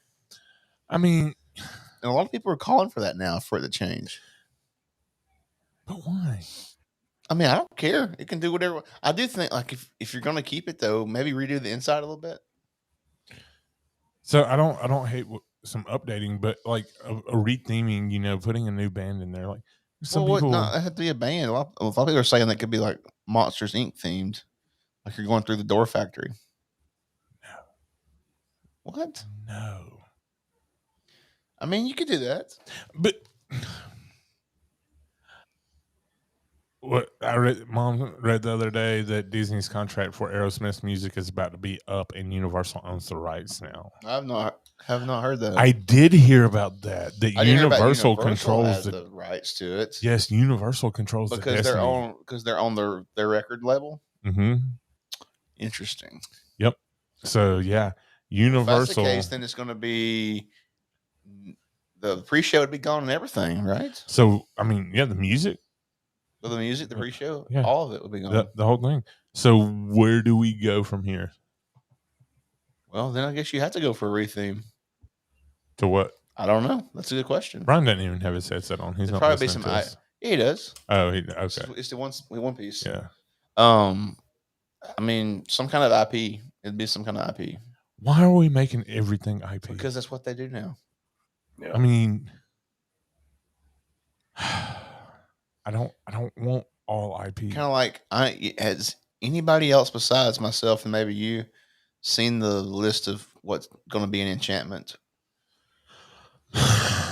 Yeah, let's talk on the sore subject now. We're about to get on a sore subject right now. Is that not the most garbage piece of crap 50th anniversary and fireworks show you've ever seen in your life? Brian, do you know about this?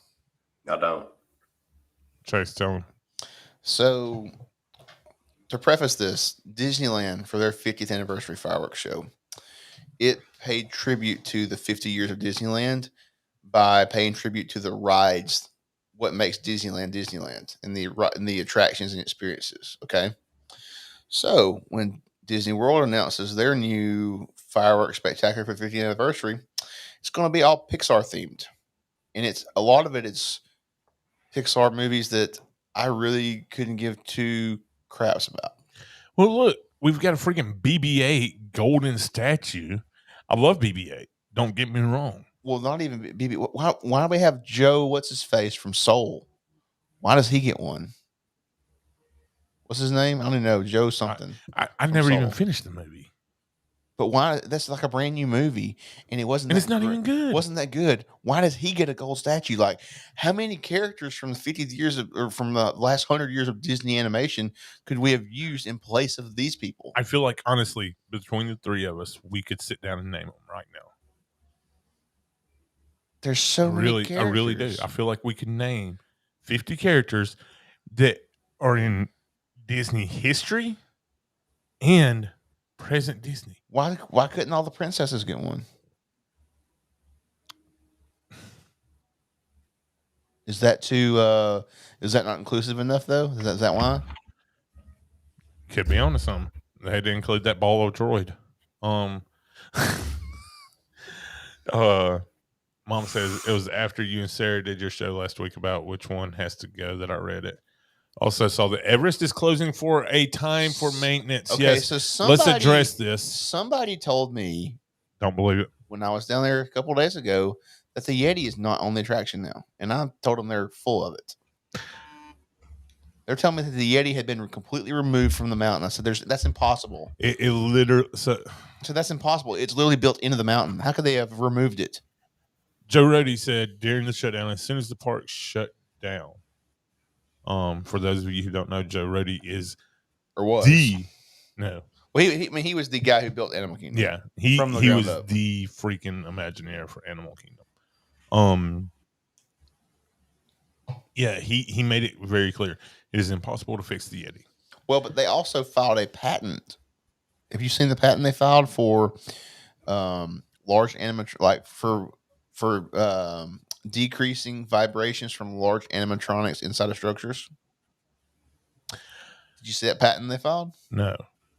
That was very recent. I know they're going in to gut the Yeti to get everything out. Right, like the all of the wiring and all that. Because all that's still been there all these years. I do know for a fact that is one of their goals with the shutdown of Everest. No, people, they are not fixing the Yeti. Yeah, unfortunately. It's impossible. They got to move over 25% of the mountain just to get to it. Yeah. So yeah, it's not going to happen. This person I talked to a couple of days when I was down there just a couple of days ago, they were like emphatic that it was no longer there. And I had to tell her that it's still there because it's built into the mountain and they can't just she just missed it. Yeah. She is a cast member that's trying to tell me this. She had to have just missed it. And I was like, it has a strobe light on it. It's not, it looks like it's not there, but it is. Right. Yeah. You don't think they could have covered it up or something like that, do you? Maybe they just didn't have it. It'd be hard to get in there and cover that up, though. It'd be tough to get in there and cover up. I'll have to talk to my guy. You have a guy? I have a guy. Ooh, fancy. Yeah, I have a guy that knows things. You know, he knows the inner workings and all that. Yeah. James with the shifty eyes. Yes. I was getting Chase's attention. Here we go. Here we go. So I've got the list of the 550 characters. We're just gonna I'm gonna read the whole list off to you guys. Some of these make 100% sense. They're like, yes, those should have characters, should have a statue. Mickey. And some of those characters, and a lot of them are up in Magic Kingdom now. A bunch of them were up yesterday. I saw. I did not know they were up yet, so that was kind of cool to see them. Okay, so here we go. Mickey Mouse, yeah. Minnie Mouse, yeah. Goofy, Donald Duck, Pluto, Daisy, Chip and Dale. Okay, so far we've hit all the major Disney characters. Yes, right? We're doing great. Right, 100%. Yes, all right.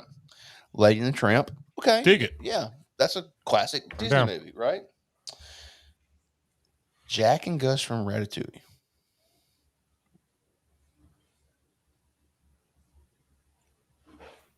Huh? Jack and Gus from Ratatouille. Ratatouille. Or no, not Ratatouille, but anyway, they're from. Oh no, that's Cinderella. No, that's there. Yeah, I dig that. But why? I dig that. Gus. Come on, dude. Why not Cinderella? Everybody loves Gus. Why not Cinderella? Everybody loves Gus. Why not Cinderella? Everybody loves Gus. Back. Why not Cinderella? Oh shoot! It closed it. It closed it when it did that. Hold on a second. Get back. Mom says no rats. Winnie the Pooh and Piglet. Okay. Dig it. Makes sense. Tigger. Dumbo and Timothy Mouse. Makes sense. Okay. Mad Hatter. Dig it. Tinkerbell. Yes. So far, we're hitting on all cylinders. Yeah. Okay. Pinocchio. Okay. Cheshire Cat. I'm with it. Okay. I'm with it. I'm with it. Lumiere and Cogsworth. Okay. Definitely. Yeah. Orange Bird. Yes. Yeah. It has become a staple. Yes. Yeah, that's become a staple. I'm down with that. Abu. Yes. Okay. Stitch. I don't hate it. No. And actually, that's kind of a cool one, too. I like That is a really cool one. cool He's one. doing exactly what he should do with that eating- stupid, ugly 50 medallion. He's eating the 50th medallion. Okay, so Epcot. So there's pictures of those, but okay, so Epcot. Mm-hmm. Dante from Coco. Why not? I don't hate that, honestly. Coco is such an iconic movie. Yeah, Coco it is, is one for the books. Oh, yeah. I don't hate Yeah. that. Okay, Figment gets 100%. Yes. Rocket and Groot, Baby Groot. Yep. Don't push this button. I'm down. Okay, okay. Miguel. Yes. Okay. Pua and Hey Hey. How much screen time did those two characters get in that movie? Hey, solid. Pua, not much at all. Pua gets like no screen time in the movie. And there's only one movie. Why not Moana and Hey Hey? Right? Would that not make more sense? Especially, and this is going to Epcot. And you're doing a Moana themed attraction at Epcot. Why not Moana and Hey Hey? All right, so let's get through Epcot, and then I've got a couple of things I want to point out. Okay, then the last one's Olaf and Bruni. Okay, so in everything that you've read off, did you say Mad Hatter? No. Yes. No. Yes. Yep, Mad Hatter. Yep. No. Mad Hatter is the only human character. Every other character is either an animal or a snowman. So what is the deal here? Miguel. Yeah, Miguel. Yeah. So and there was one more. So there's three actual humans. One Magic, two in Epcot. There's Miguel, and then the first one you said from Coco, right? Dante. Okay. Dante's the dog. Yeah. Yep. What's the deal? What's the deal with the animal thing? All right, so let's continue. So now we're moving to Hollywood Studios. Okay. Edna Mode. I don't hate it. It's kind of a strange character to choose, but okay. So now, if you thought of the Incredibles, which characters? So say you're going to make the Incredibles. I'm not going Edna Mode from the Incredibles. Which characters from the Incredibles are you going to make at Hollywood Studios? Just tell me if you said you had to pick two. Which two characters from Incredibles would you pick? Me? I'm going Frozone and Jack Jack. I think I'd go the same too. Yeah. Brian, what about you? I don't know. Probably going to be Mr. Incredible and oh my gosh, what's the oldest son's name? Sorry, blanked out. Yep. Yeah. Fast Kid. Bring it. Why am I? Jameson, come here. Gosh, I can't remember. Dang, nobody can remember. Incrediboy. No. No.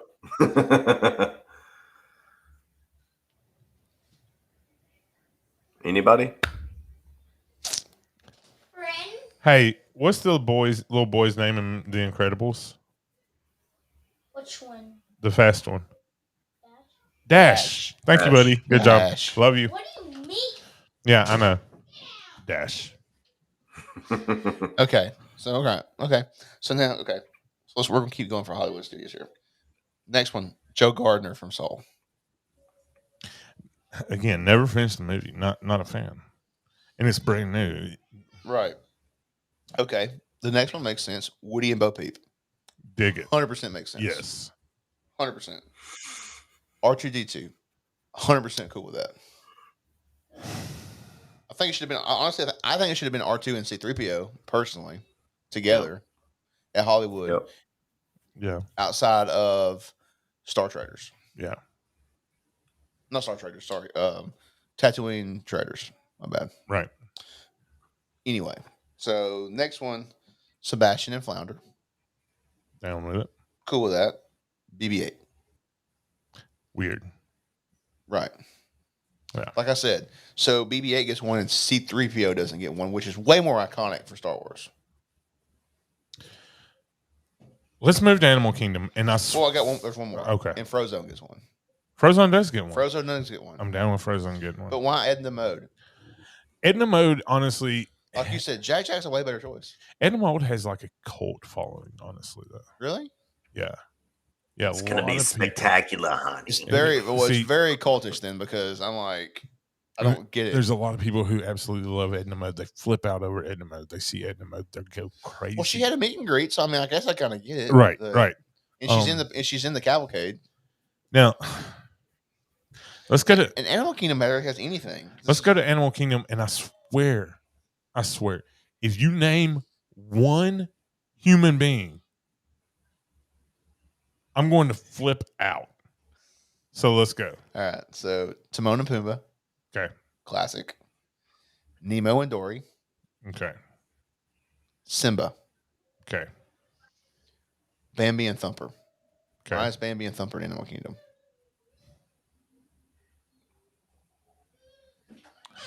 Yeah. Go ahead. That's it. That's it. That's the list. Okay. So because I guess apparently when there's two of them on one statue, it counts as two characters. I thought it was going to be 50 statues, so we got gypped on that one. They are pretty big statues, though. I was impressed with how big they were.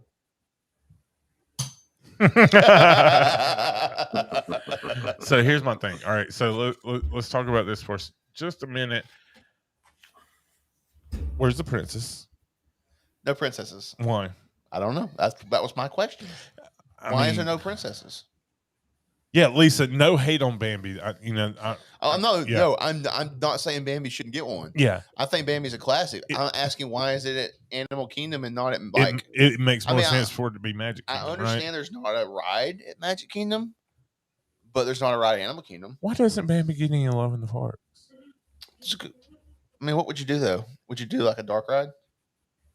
Like kind of like a Mr. Toad style dark ride? By the way, Mr. Toad should have got one. I'm mad about that. Yes. I don't care that he has a statue at the Haunted Mansion. Doesn't count. So, Mr. Toad's a classic, and anybody who says otherwise, I don't like you anymore. He's like, oh my gosh, he's gonna hit the wall with this microphone here. He's so mad. So, let's kind of soak this in for just a second. There's not a single princess. No princess. There's no Aladdin. There's no Aladdin. There's a Boo, but no Aladdin. There's no. Why would you pick a Boo? Oh, like you said. Why is it all animals? Where's the people? Right. They're still animated. So if it's an animation thing, they're all animated. I mean, actually, BB-8 and R2 are physical, like actual robots that people built that roll around on the screen. Right. Correct me if I'm wrong. You did say Woody and Bo Peep, correct? Yes. Yeah. Mom said nothing from Toy Story. So Woody and Bo Peep is in there. Wow. This selection doesn't make much sense. It's just like some random, like they just tell, hey, first 15 characters that comes to your mind, that's what we're doing. Yeah. And that's like what happens, I think, with this. Brian is getting in trouble. Uh-oh. No, I'm not. No, I have to be up really early in the morning. It's only 8 o'clock. It's 8 o'clock. It's 8 o'clock. Holy. It's my bedtime, boys. We're 31 and a half minutes from 4 hours. Yeah. Yeah. All right. So y'all good with wrapping it up? Brian, obviously. No, I'm good, but y'all can keep going. I'm just like I said, I've got to love bounce. a break. Your butt would love a break. My butt is gone, That's guys. one reason I took a bathroom break halfway through. Yeah. This chair is good for the short, like the 1.5, 2 hour long streams. You need a gaming chair. I do. Patreon funds towards a gaming chair for the podcast. Yes. www.patreon.com/mouse. There's a magic pod. Yeah. Dude, we should throw PayPal links up. I know. Mom made no princesses, no dwarfs, no fairy godmother, no Dalmatians. 7 dwarves. Okay, we're not ending the podcast yet. Why do the 7 dwarves not get one? They're iconic. Very iconic. They have a freaking ride. I don't understand this process. They have a freaking ride. Like, I'm going to go back through this real quick. So this is honestly the worst possible list I could have chosen. Brad has a gaming chair. Outside of Magic Kingdom, outside of Magic Kingdom, like obviously Figment at Epcot is great. It makes perfect sense. And then Rocket Raccoon and Groot makes sense because they're building Guardians ride there. Okay, that does make sense. Am I thinking wrong? Does Orange Bird belong at Magic Kingdom? Well, they have the terrace. That's right. That's actually where Orange Bird originated from. Yes. Yeah. So that makes sense. I've been playing race cars today, and I haven't figured out how to get on the real game. I just been playing Brad. Okay, we'll help you in a minute, buddy. Okay. He doesn't even know how. You might be surprised. How do you know that I don't know how? Video games, buddy. I play Fortnite and Minecraft more than you. Well, you might do that, but do you play first-person shooters? They're arguing about video games now. This is great. Oh, okay then. This is fantastic. Make me. I'll make you. Okay, I'll make you. We'll be in there in a minute. Okay. Did he knock off the wall? He knocked Sarah's. What ears were those? The gold ones. Yep, Beauty and the the gold Beast. ears off the wall. Beauty and the Beast. So yeah, 7 dwarfs don't get like Snow White, and the 7 dwarfs should have had a statue with all of them on there. Yes, like one statue, and don't say that those are 8 characters. That's one statue. Mm-hmm. Not there should have been 50 statues, not 50 characters. And if there's 2 characters on a statue, that's 2 of your 50. That's see, because when I first heard about this, I was like, okay, they're giving us 50 statues. That's going to be cool. No, 50 characters. So some of them subpar. Brad says Chase is about to flex on a kid on Fortnite. I'm probably not because I don't play Fortnite. I just, I play other stuff. I don't play Fortnite. Yeah. So I've actually never played it, so I would not know what I'm doing. It's easy. You'll get it. You just push buttons and stuff happens. Exactly. Okay. Exactly. So boom, boom, pew, pew. I can spam controllers really well. Yes. So. Yes. All right, Brian, you got any final words for us this evening? We didn't eat them all. This has been it's been fun. I enjoy this has been interesting. I really enjoy all the This is cool. Yeah. I like being here. Yeah. This has been really cool. It's been really good the last year we've been doing this, right? So, Home dog. We're coming up on 2 years next month. Yeah. It's been 2 years. 100 episodes, man. That's not 2 years. Yeah. Oh, that's right. That's right. We like started before the pandemic. 52 and 52 is 104. So 104 is trying to hit 2 years. Yeah. Even though there was some off weeks in there, though. Yeah. That's crazy. That's crazy. Oh man, it's been a fun ride. I appreciate you having me on here. I love how Brian's like, it's been a fun ride. I'm sad it's coming to an end. That's what he sounds like. You sound like you lost your puppy dog. Yeah, right. No, that's not what I'm saying. It's just it's hard to believe it's already 100 episodes. Probably. Something's burning. I don't know. Is there fire? Is there fire in the house? It could Squirrel! be. Have y'all watched those Doug shorts? There's Doug shorts? There's Doug shorts. No. Doug shorts are great. I've got to watch those. They're great. Forky shorts are okay. Doug shorts are great. Yeah, the Forky ones are okay. I've not seen the Doug ones, though. I have to watch that. They are fantastic, dude. Oh, so good. I do not like you, squirrel. So good. So good. That was amazing. That one, yeah. Oh man. Anyways, all right. Thank you, Lisa, for being a trooper and hanging out all night. Brad's been here most of the night. Mom's been here all night. Thank you, everyone. I want to push some of these buttons over here he's got. Push away. I've had it. Hello, everybody, and welcome. Not that one. I didn't know what it did. I couldn't read it. Yeah. So, yeah, that's a fun selection there. That much is about to drop in. That's all Haunted Mansion. I'm not gonna tell y'all what y'all look like y'all are doing. Oh my goodness. Ryan Ferguson. Hurry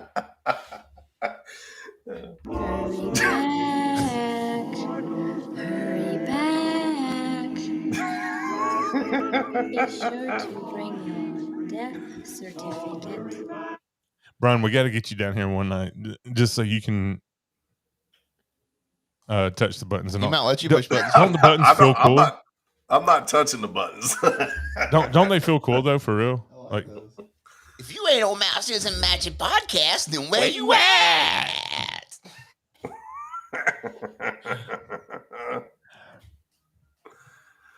So that was Here you go, Lisa. there was a Don't push this button. So that was actually like a joke thing. Like before we went on the air, I was just like, you seen that? You know that TikTok? I was just like, have you seen that TikTok where they if you ain't at Disney, then where you at? Like, well, the original one's like, if you ain't at the lake, where the you at? Yeah, you know. And then I was just like, I just randomly said it, and he goes, "Dude, we have to record that. That is so good." And literally seconds before we. Like I muted Brian. Literally was seconds before we went on Yeah, air. yeah. I love that I've figured out how to master this stuff. Did no problem. What is that? And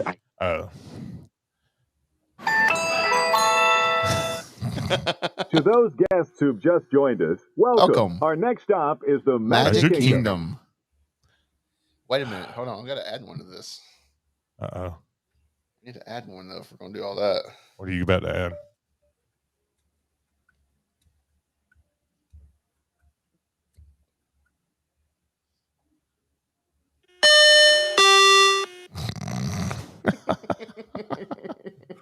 Oh, that's good. That's good. All right. Let's see. I think I know what it's time for, though. What's that? It's time for a little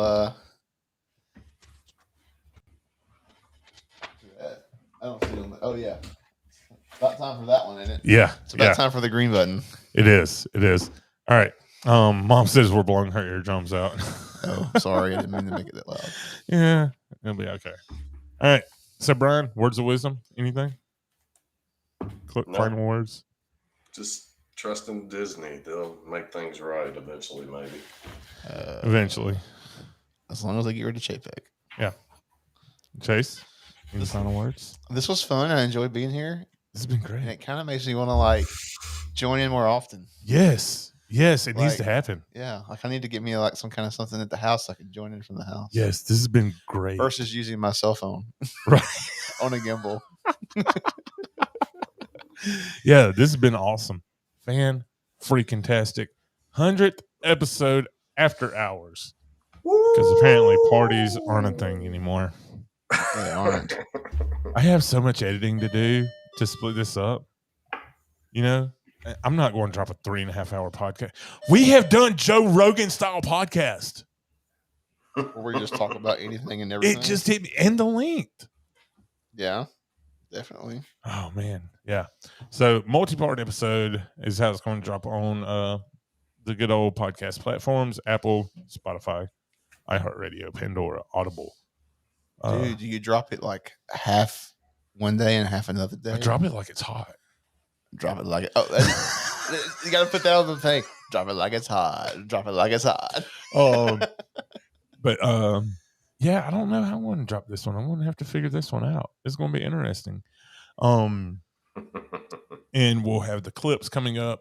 So what I want to start doing is I want to leave the live stream up until Monday night, pull it down, and have the clips start going.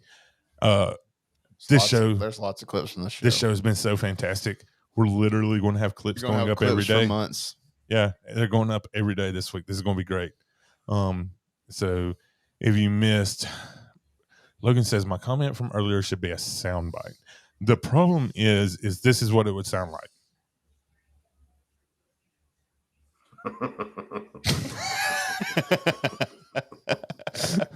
So not a very good soundbite. Your comment didn't make a lot of noise there. Hard to catch on the recording.